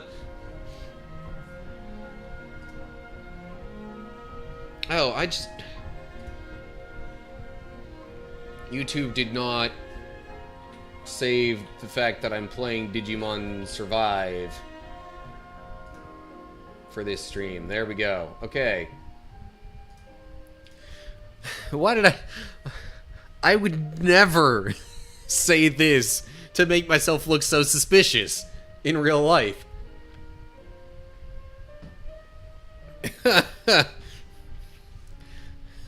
But because I'm going for the wrathful karma alignment,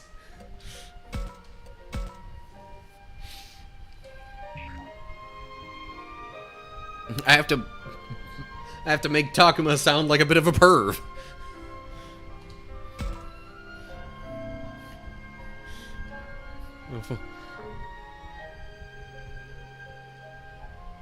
Can't really say while Miyuki's in your shot. Yeah.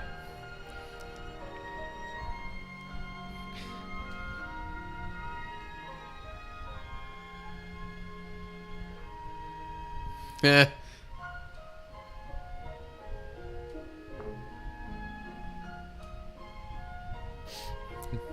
And he's just clueless.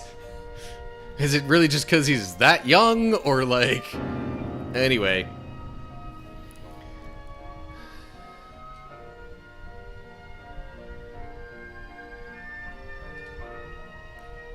Everything's good, then I'll leave it at that. Sure, the problems will keep on coming, though. You and I are fine, we'll handle things on our own. Don't worry about us. Different, you say? Okay, so it skipped through part of that, but not all. What? You should worry about yourself more than me. Take this, blah, blah, blah. Looks like Miyuki's sleepy, so I have to put her to bed. Different, I wonder how. What separates them from us? I mean, I know. Anybody who's played the game all the way through knows. But if you came across this on your first time playing through, maybe you wouldn't know. Anywho, okay, back to the map.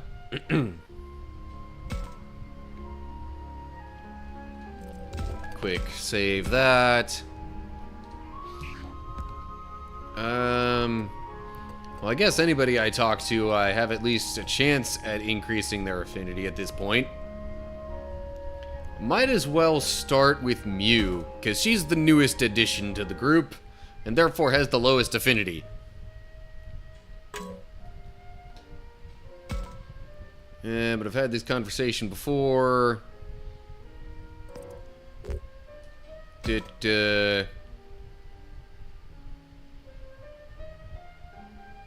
I should just go along with it. Right.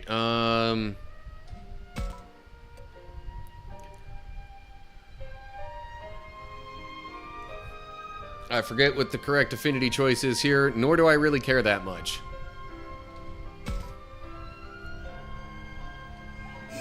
Okay.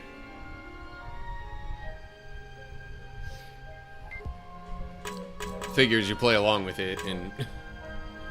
Oh, that's right. You can talk with her twice.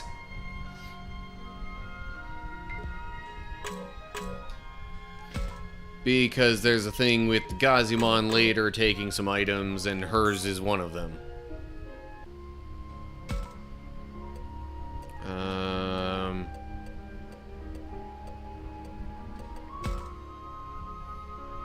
No new dialogue opened up here or anything like that, right? No.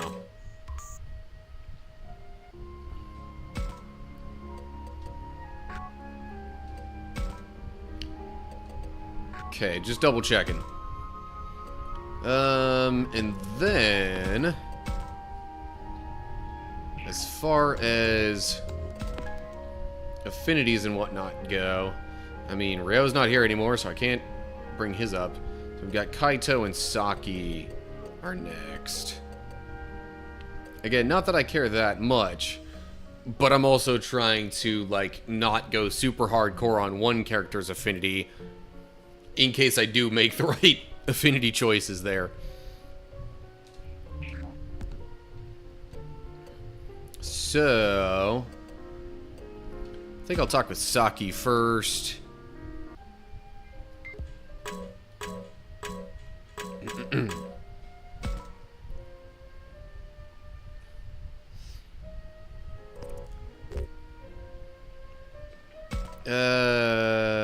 What'll happen if we become sacrifices?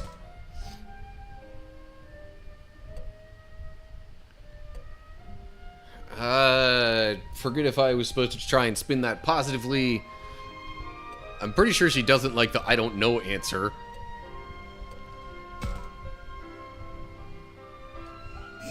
Yeah, okay.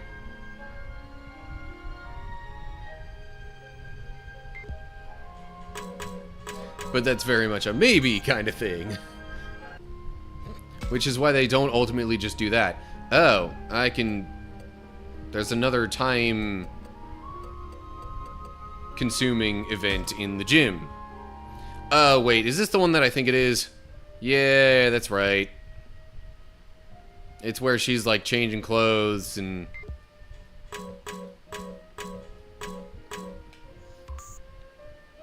thinks Takuma's being like a peeping Tom or whatever there.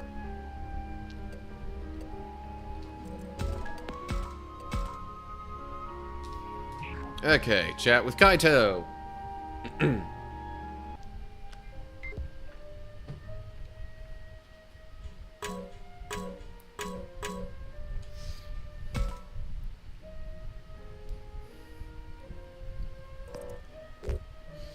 Yeah, so I know I've played this game on a fair number of my streams, but yeah, definitely rated teen. Like, especially for language. So yeah, don't not super kid friendly. Kaito's rough in both words and deeds, but at its core he's a practical guy. Probably helped him be a good brother. Or maybe he's just seen his fair share of fights.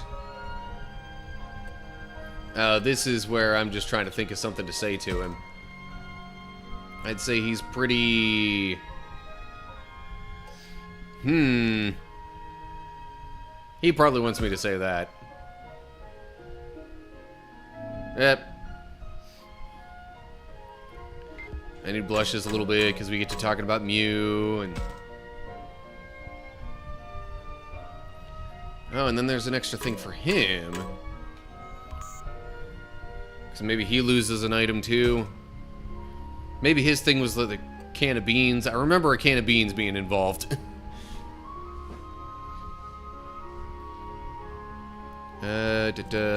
Saving. I know. I'm like a save-aholic with this stuff. Because I'd rather not lose progress like that. Shuji's affinity is absolute 0. And since I'm trying not to get anybody's too high, I guess I'll talk with Shuji.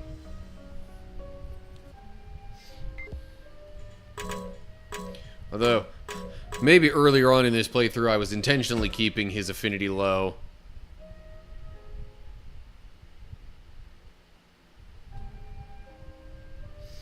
Oh yeah, there's the Gazimon that takes some things, and he gets caught by our partners who are outside the school, and then we fight.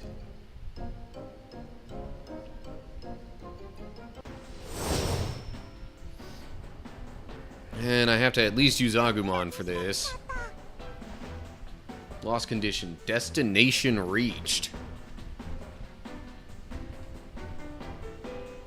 Oh, I also see Falcomon. Where's the destination? Okay, back that way. Gotcha. Well, that shouldn't really be too much of an issue.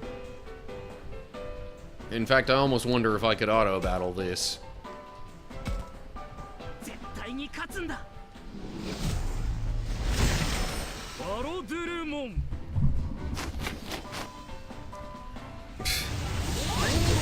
In fact, that's probably going to do it right there. Yep.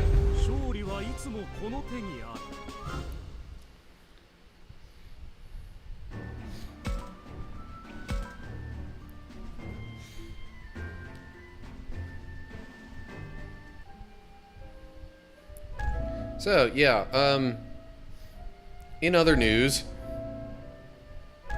I actually, just tomorrow, I have an appointment for some MRIs on my knees.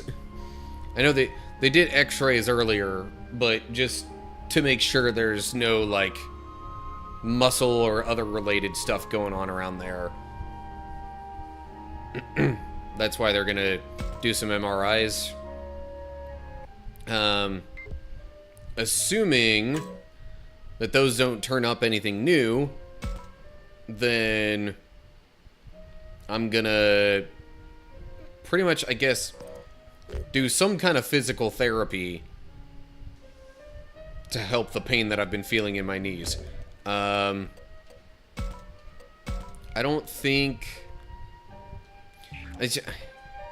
What I don't know is whether that's going to be like, I have to go to a specific place for a designated amount of time to do some physical therapy, or if it's gonna be like, okay, we're gonna give you like some papers or whatever with these suggested physical therapy activities that you can do at home to then help with. Anyway, yeah, this is,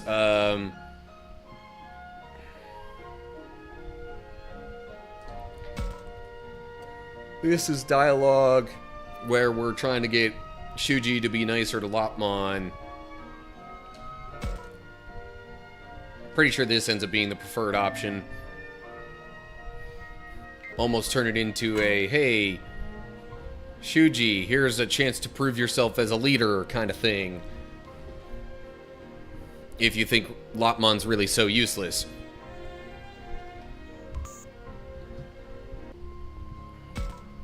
Oh, no, we're still there. Although now it says in the woods by the school rather than... Okay.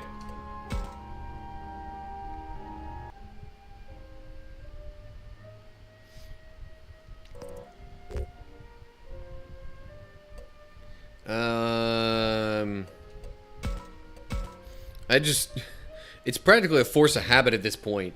Any decision points like this, I save.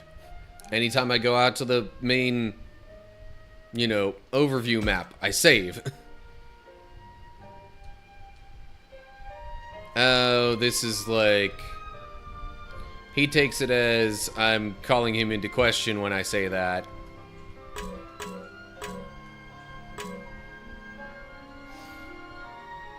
But again, I don't really care that much about the affinities in this playthrough because nothing about getting the Wrathful Path ending really hinges on, you know, having affinities up to a certain extent.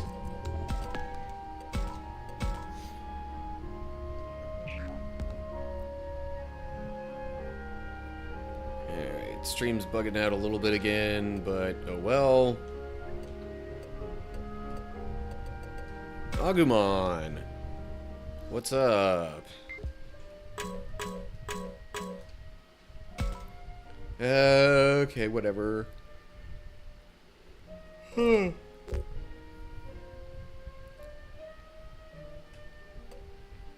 Oh, that's like a karma alignment choice.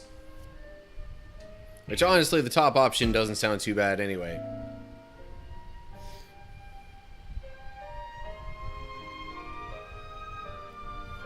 Not like I only see your strength. You have tons of other qualities.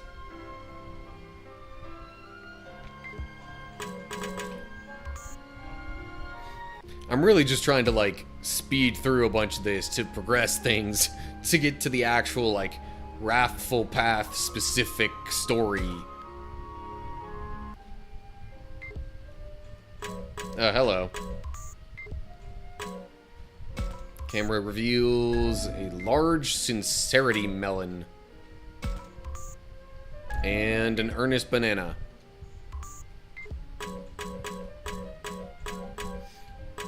Okay.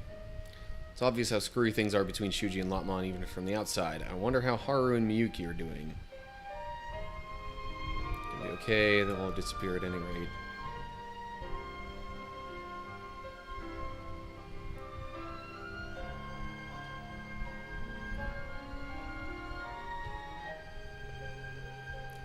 It really makes it sound like Haru wants it to be just the two of them.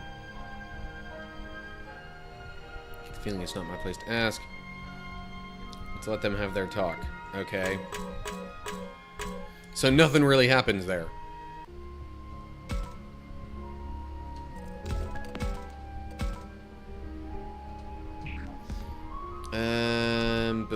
I guess I'll talk with Mew. I don't know if it's gonna kind of somewhat force me to talk with everybody.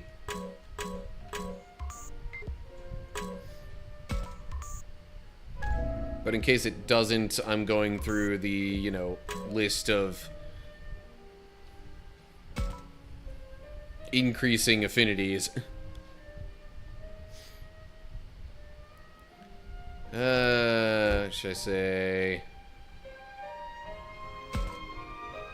something vague?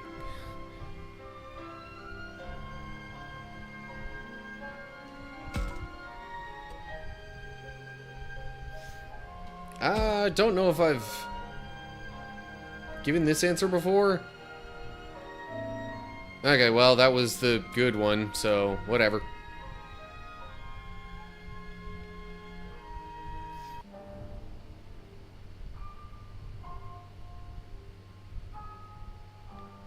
And now there's some arguments over what we should do next, probably.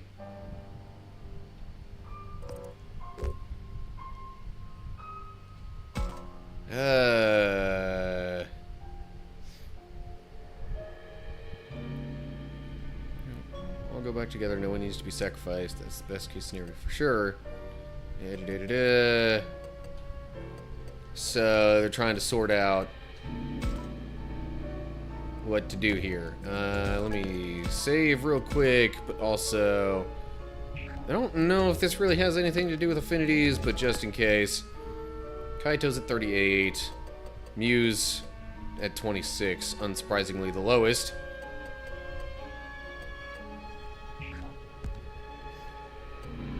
But I feel like I've already asked her in this situation. Saki's 36. But I also kind of feel like asking Saki.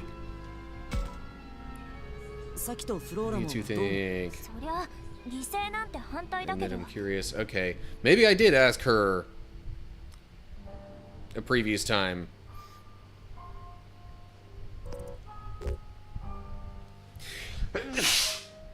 Yeah, sorry. What's the best course of action? This is a karma alignment thing. So, I, of course, am going to choose trust our partners because of that. Even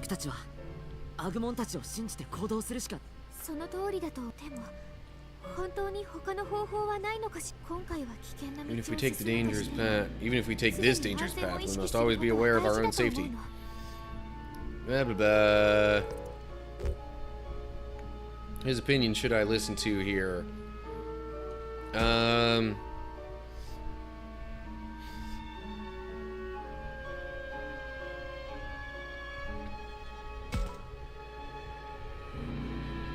I mean, we already kind of know what Kaito thinks in this situation, but I guess I'll roll with it anyway. Sound like you'd rather do something and see what happens.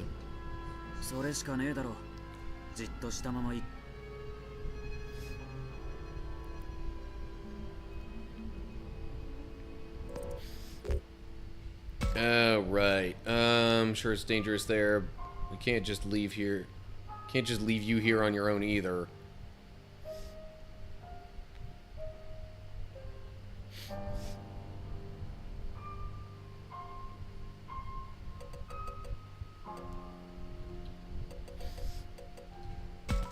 So,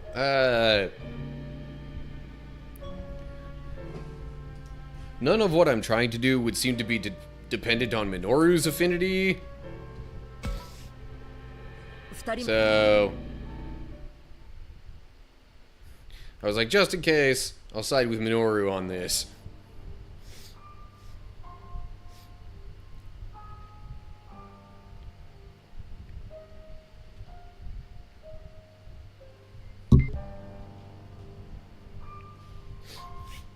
Yeah, so... Oh, shoot, I didn't want to actually go out to the world map like that.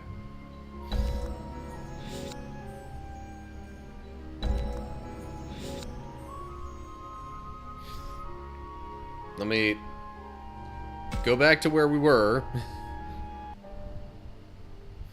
Although it is interesting that there are spots like... Maybe that's why I'm missing some of the possible items in the game.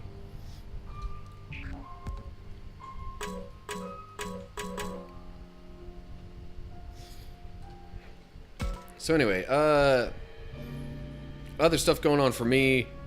So like today I kind of shifted my schedule around a little bit because I actually have some plans later on to do, well, basically we pushed back the usual Same Spirit Gaming recording session to try and accommodate a guest.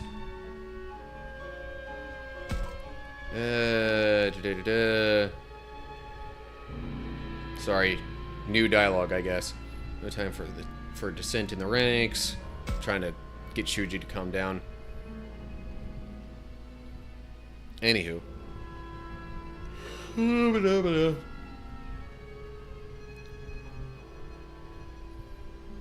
Yeah, so... Oh, jeez.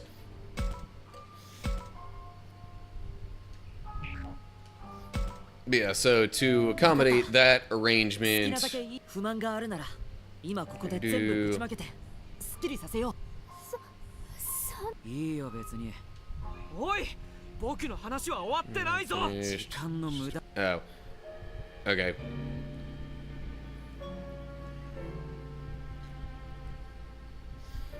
But other things going on. In case you didn't see my earlier post or whatever, or see any other announcement of mine about this, next Wednesday is the last chance I'm gonna have for probably quite a while to do like a more chill stream.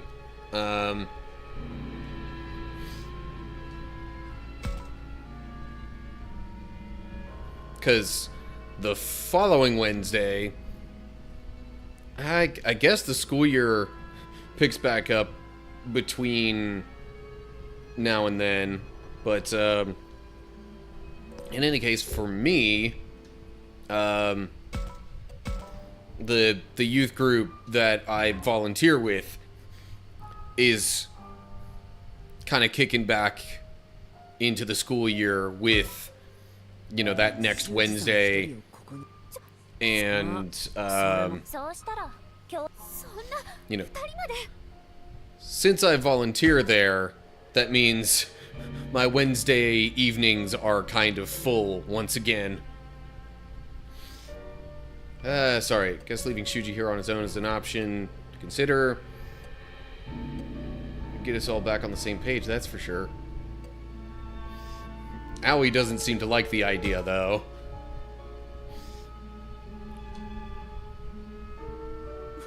Of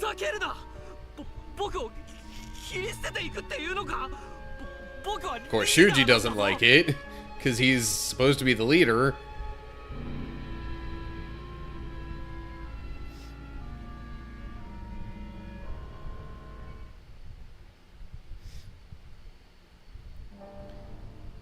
But none of your choices for those actually affect what happens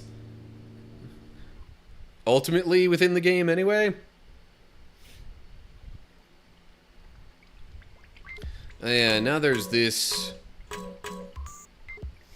whole, like, almost maze situation that the game gives you.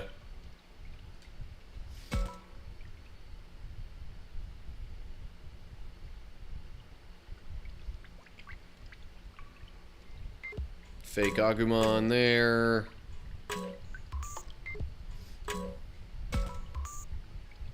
I'm not sure I even remember the correct paths to take, but whatever.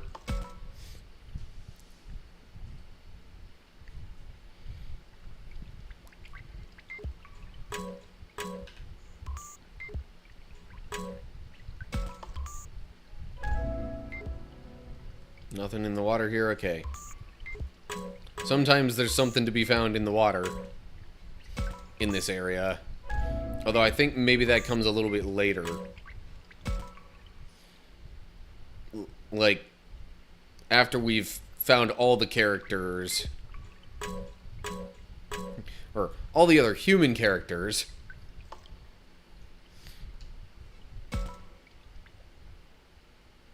then there ends up being like stuff from their homes that winds up in the water somehow.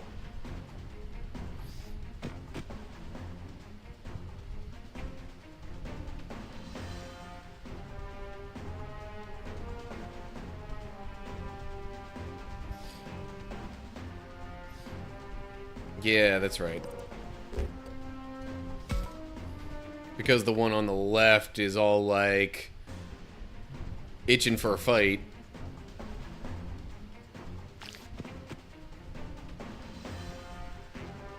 Then we established Agumon on the right is the correct choice. Anyway, what level enemies are we dealing with here? 20? Pfft.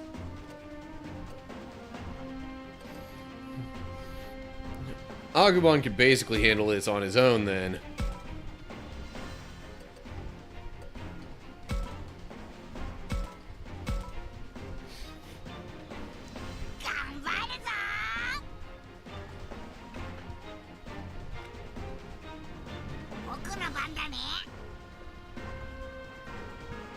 Okay, but I'm not sure that I exactly want to auto battle this whole thing.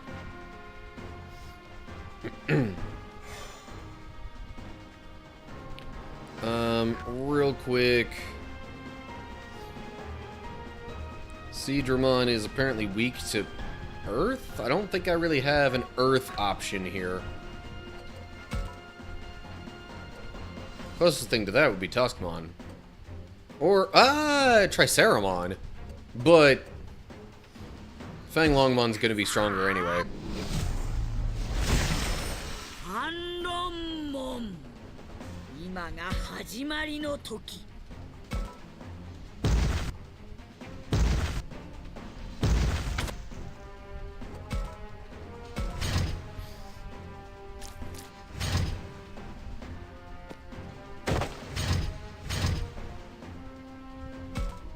Okay, there's one other enemy back that way. Tell you what. Can't quite hit it, so I'll just have like both of them face this way and get ready to attack that Betamon.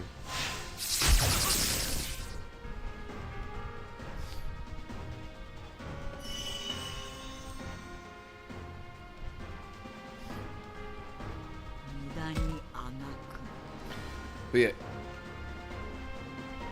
in a way, I'm kind of excited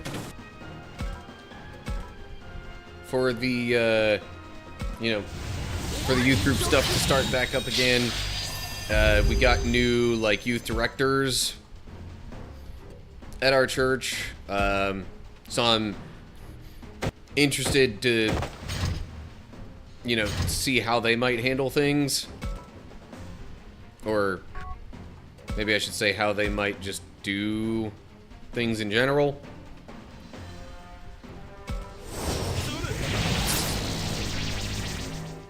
But also, like, there's one or two, like, kind of, you know, youth group age. Actually, like, middle school age, more specifically. Anyway, there's a couple of students who have recently expressed a bit of interest in helping out with running, like, tech stuff, which is what I usually do.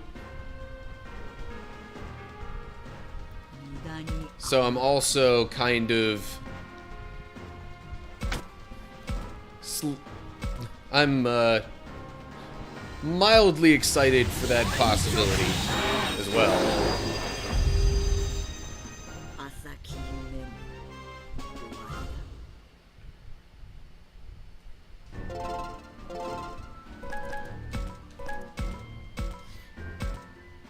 Because while I can run things by myself for the youth group, I also think it would be good to, like, you know, get some other people in there, get them involved, and, like,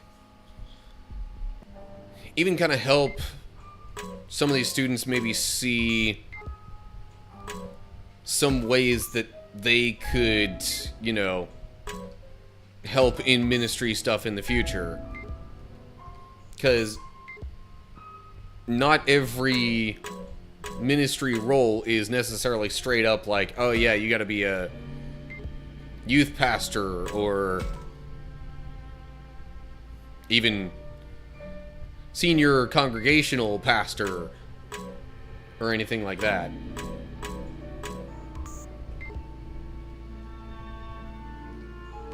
Hold up. Thought I saw a little bit of something there. No. Okay, maybe that was just water movement stuff.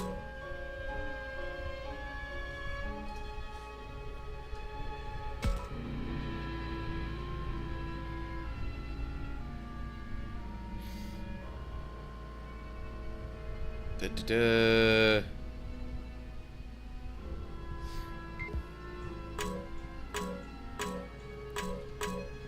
I guess the game decided to stop the dialogue there just because, like, I don't know. So,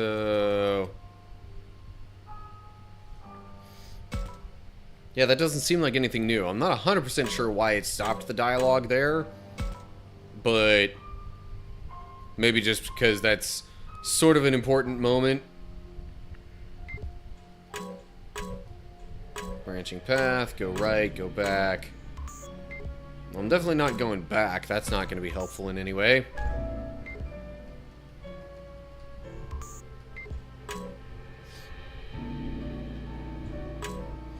Or I could go straight. Been going straight thus far. So whatever. Yeah, now we get to the scene with the Labramon. The real Labramon and the fake one. Goodness, you're alright. Careful, Howie, that one's a fake. That's rich coming from you, you faker. You know she'll know the difference. What should I do? Are both of them real? Hard to tell them apart just by looking at them.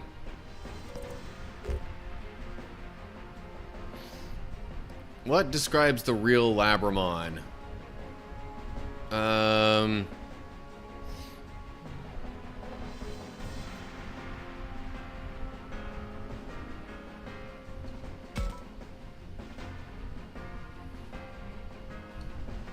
Something only the two of us would know.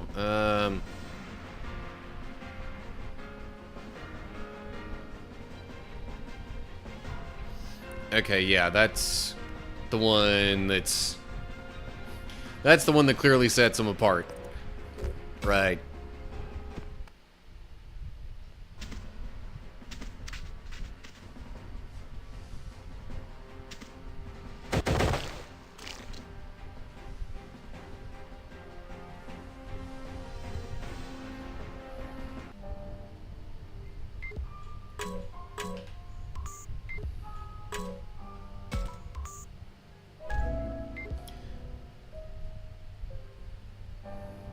I just realized next month is September, which means if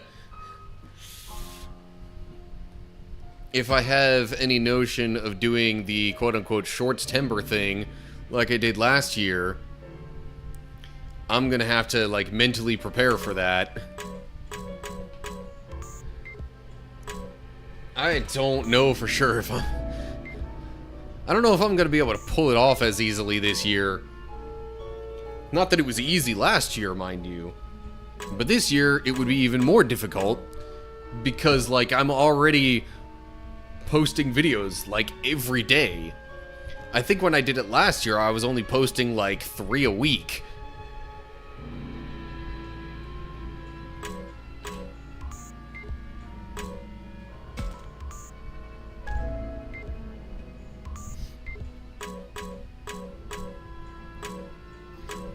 Oh yeah, and in other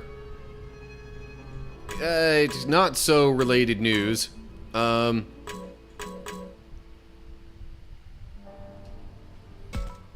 was on a podcast. Yeah, I wound up being a guest on somebody else's YouTube channel. They're doing some podcast stuff lately. I guess partially to like connect with other Christian YouTubers slash content creators.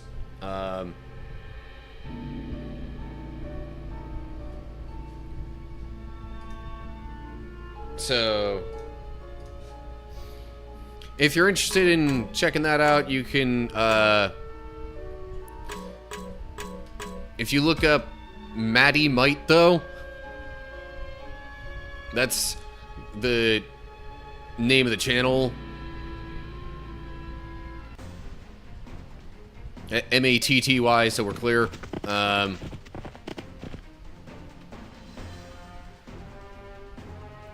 So yeah, I guess he's starting up a podcast, talking with people, and I just kind of wound up being his first guest on it. So yeah, we talked about what I do here. We talked a lot about like video making and editing and like that kind of part of content creation and whatnot.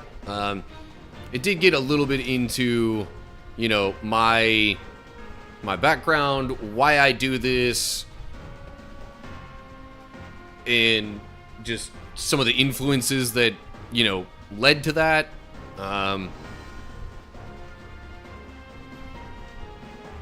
As well as like kind of some things I'm maybe hoping to accomplish, so to speak, from like a ministry standpoint with it.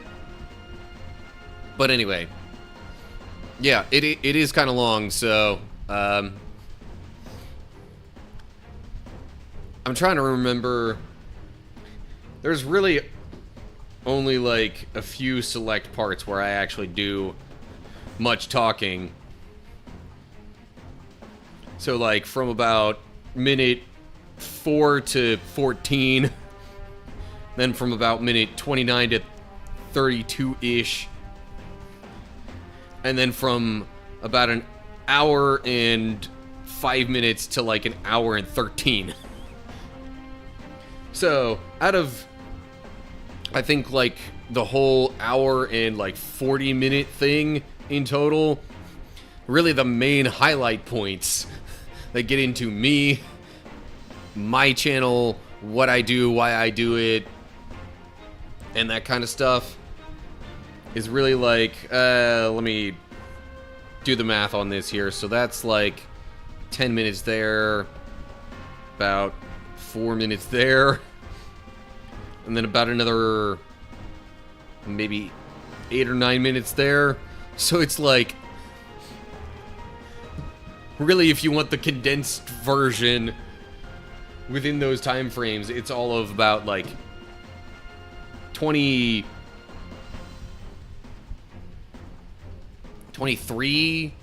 24 minutes. Might as well just round it to a nice multiple of 5 and say 25 minutes of actual like, hey, this is me, this is what I do, this is why I do it, this is what I'm hoping to accomplish kind of stuff.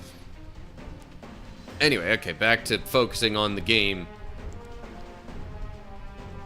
There was one of these where the first time around I did not determine which Digimon was the real one. Saki finally found you. He's looking all over, thank goodness.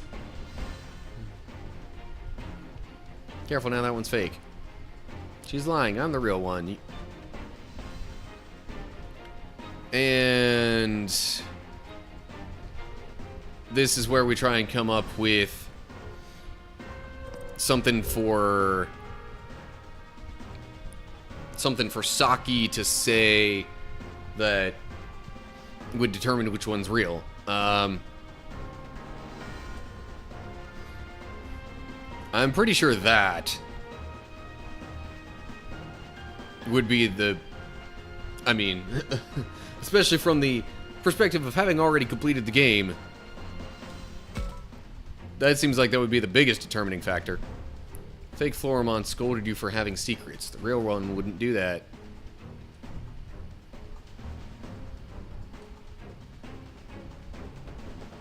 Everyone has a thing or two they can't talk about, don't they? Come on, Saki. You can't tell them... You can't call them real friends if you hide stuff from them. Yeah.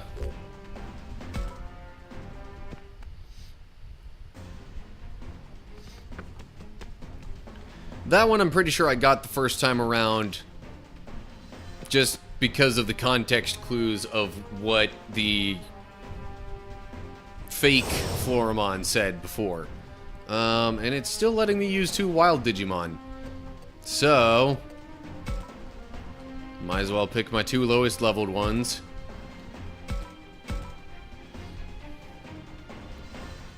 Because they're really not going to make much difference in the overall battle dynamic here.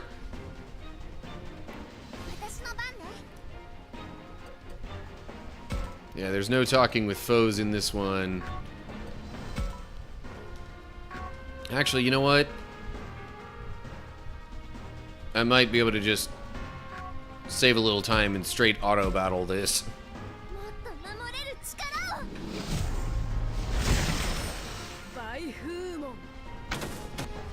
Why are you going back that way, though?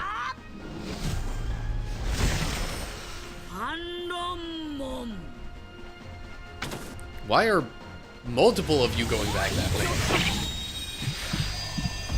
Oh well. Probably not going to make that much of a difference in the long run.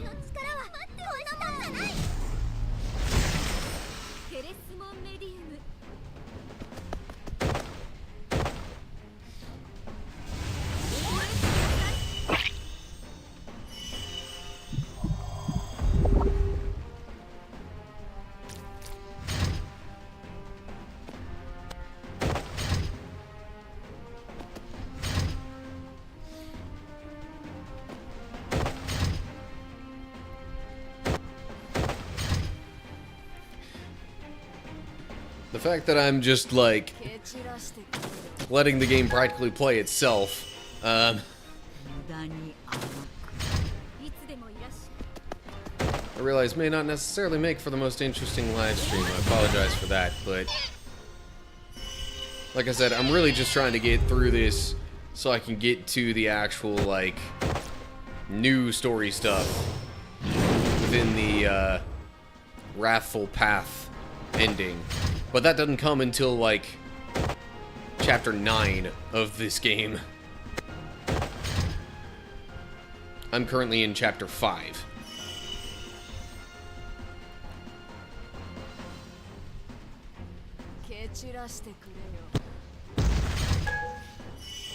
So, in other news related to my YouTube channel and whatnot, since I, talked about guesting on the one podcast, there's also the Same Spirit Gaming channel, which I do, and, like, we have guests on there from time to time. We actually have 2 that we've actively been trying to schedule stuff with recently. Kinda, sorta 3. 2.5. One, like, I reached out to on X, I guess. I'm gonna call it Twitter, though, because it still operates like Twitter. There's one that I reached out to on Twitter because he specifically said in a tweet of his that he, wanted to still, like, do stuff with people even though he was gonna stop streaming himself. But then after a little bit of digging, I realized he's not quite 18 yet, but he'll be turning 18 in a little bit here. Like, I think even in September. So, like, I figured rather than, go through any kind of questions about,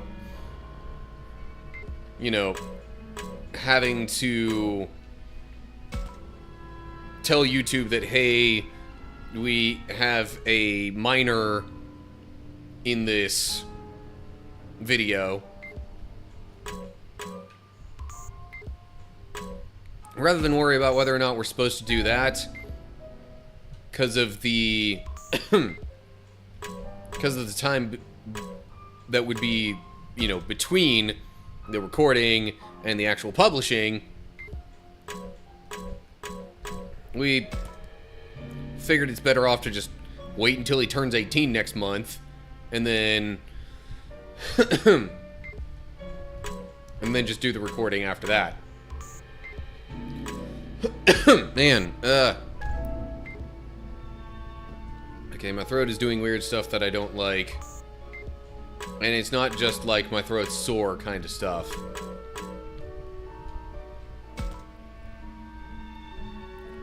Although my throat is a little bit sore, to be honest. Probably because of all the talking that I've been doing during the stream, yeah. Maybe if I go kind of like, you know, ASMR mode or whatever on this stream, then maybe I won't have to worry about putting so much strain on my throat. That'd be an interesting thing to look into. Let me know down in the comments if you would like me to try and do more of an ASMR style stream. I would probably have to mute any game audio though, because that can get quite loud at times. Some of the sounds can be not quite so pleasant in a fair number of games. So yeah, I've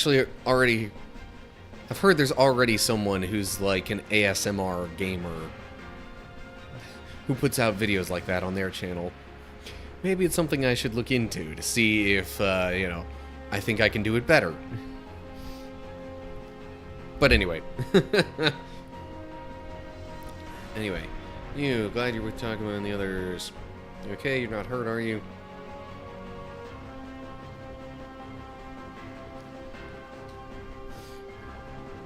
I think Syakomon was the one that I had the hardest time determining which one was the fake. Smelt Delta, you're the fake.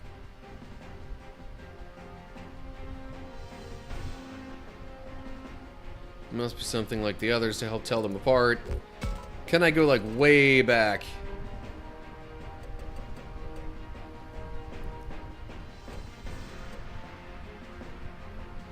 Calling you a liar. Pretending to like things you hate. Lying about spirit power.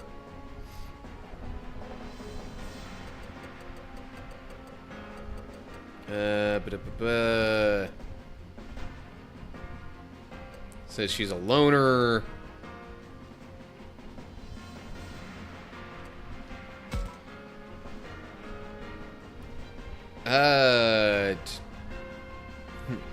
Real. Maybe we should play into that and say the real Syakomon would not call Mew a loner.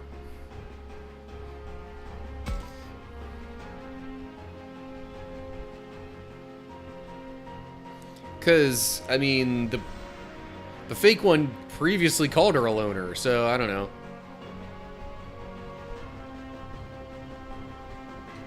Got your brother after all. Okay, they...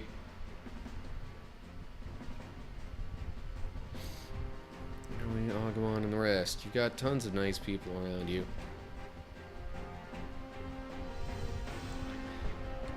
Yeah. I think that pretty well spells it out. On the left.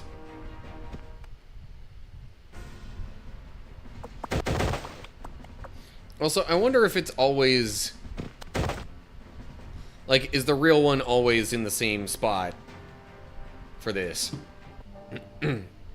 Or does it change from playthrough to playthrough?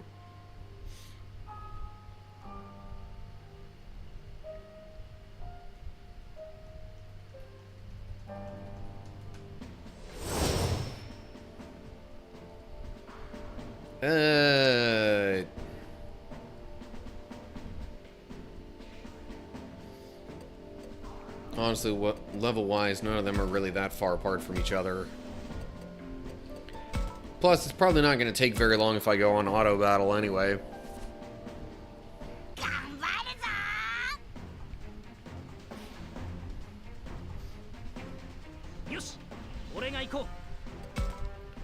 Do full power. So, other stuff. I know I didn't put it in the title this time, but I have, like, my channel has kind of been growing lately. Why would... Okay.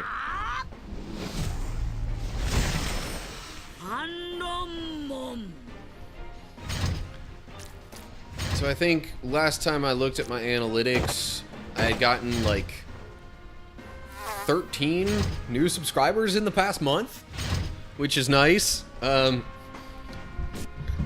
honestly would then make up for just a little shy of 10% of my current subscriber count. Oh, hey, now they're joining in. Cool.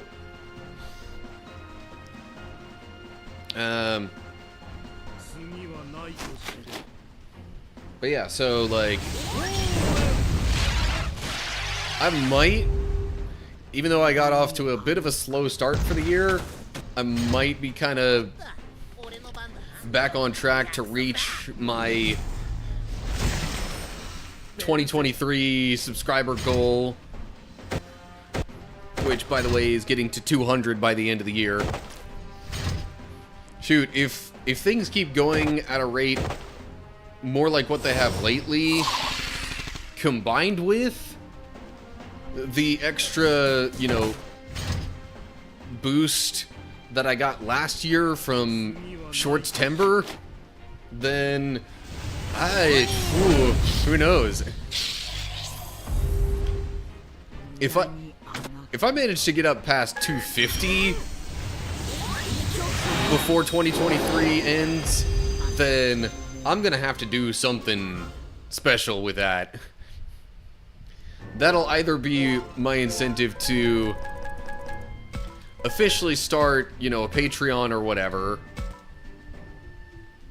Which, by the way, I'm still not decided between Patreon or, I don't know if it's pronounced Ko-Fi or Coffee or what, but KO-FI, which is a somewhat similar fundraising site, but also has options for just like straight up donating to certain things, like, I don't know. Anyway, I'd have to look into that a little bit more. But it seems to have other options for just straight up, you know, giving / donating to somebody instead of it being purely subscription based. This is where I start finding stuff in the water.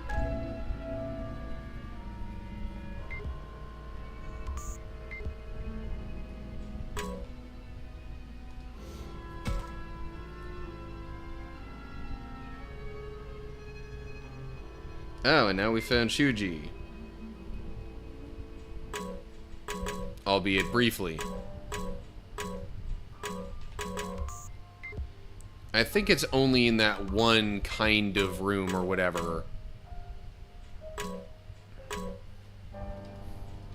that I actually find those hidden objects.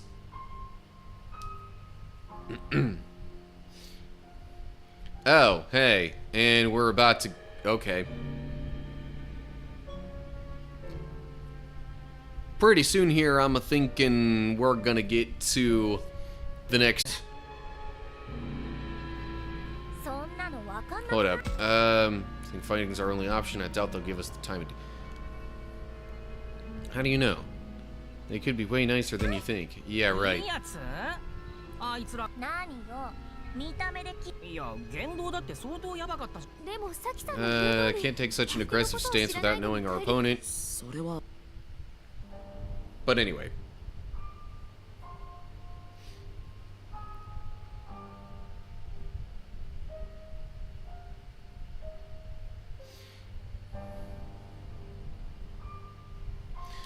So the other kind of thing I thought of, if I were to hit,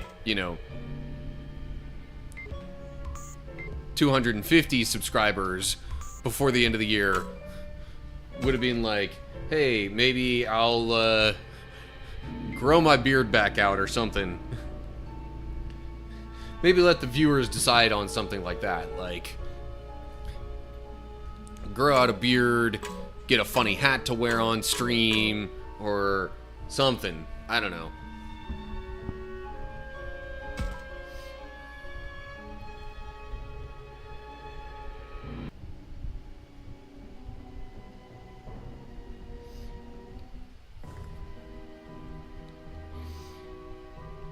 That's one thing where I wish YouTube would be a little bit more interactive, even, when you don't necessarily have a certain number of subscribers. But hey, at least, the requirements to get some of that stuff that's helpful for stream interactivity, for lack of a better word, at least some of that stuff, the requirements got lowered a bit. It used to be pretty much any and all, like, income potential from YouTube hit at the 1,000 subscriber and 4,000 watch hours mark or whatever. But now, at least for the stuff that would be kind of more streaming related, it's down to 500 subscribers, and I'm thinking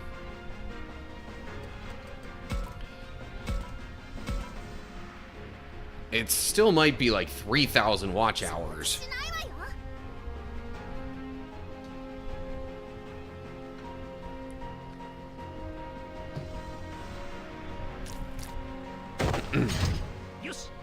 But in any case, whatever the requirements are, we're kind of getting there a little bit.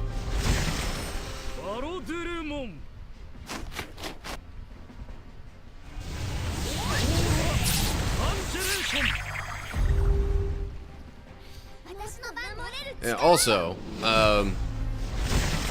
with regard to gaining subscribers and whatnot, the Same Spirit Gaming channel is also actually kind of seeing some activity on that front too. Maybe not as much, but I mean, we just started the thing like back in March, somewhere around that time, I think. So assuming it's been March, I mean, March, April, May, June, July, we're coming up on maybe the 6-month mark for the channel. And last I saw, it's got 41 subscribers, which, like, isn't terrible for a brand new channel, especially a brand new gaming channel, in amongst all the other gaming channels that are out there.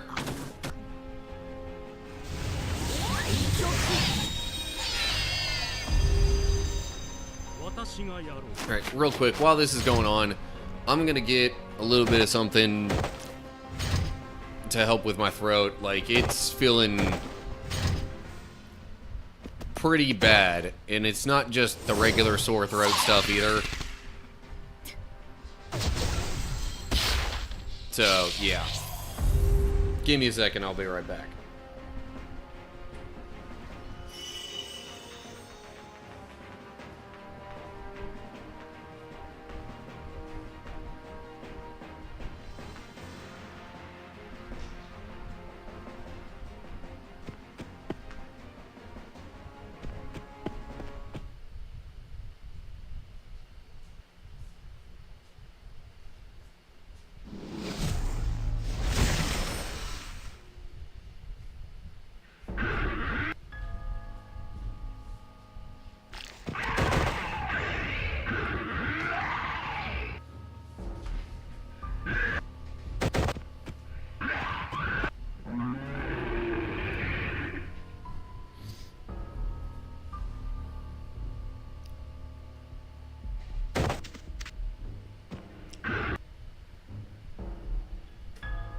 Okay, I'm back.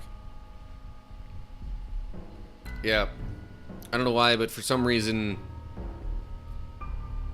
lately-ish, I've been having some, like, kind of heartburn type issue. So, yeah. Got a somewhat nearby stash of antacid tablets to help with that.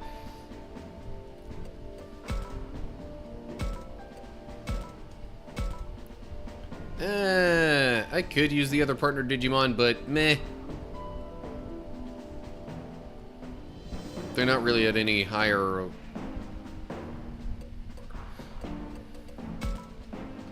Or actually, the thing is that they're already at a higher level. So, I don't need them to have an even further boost in experience and whatnot. Anyway.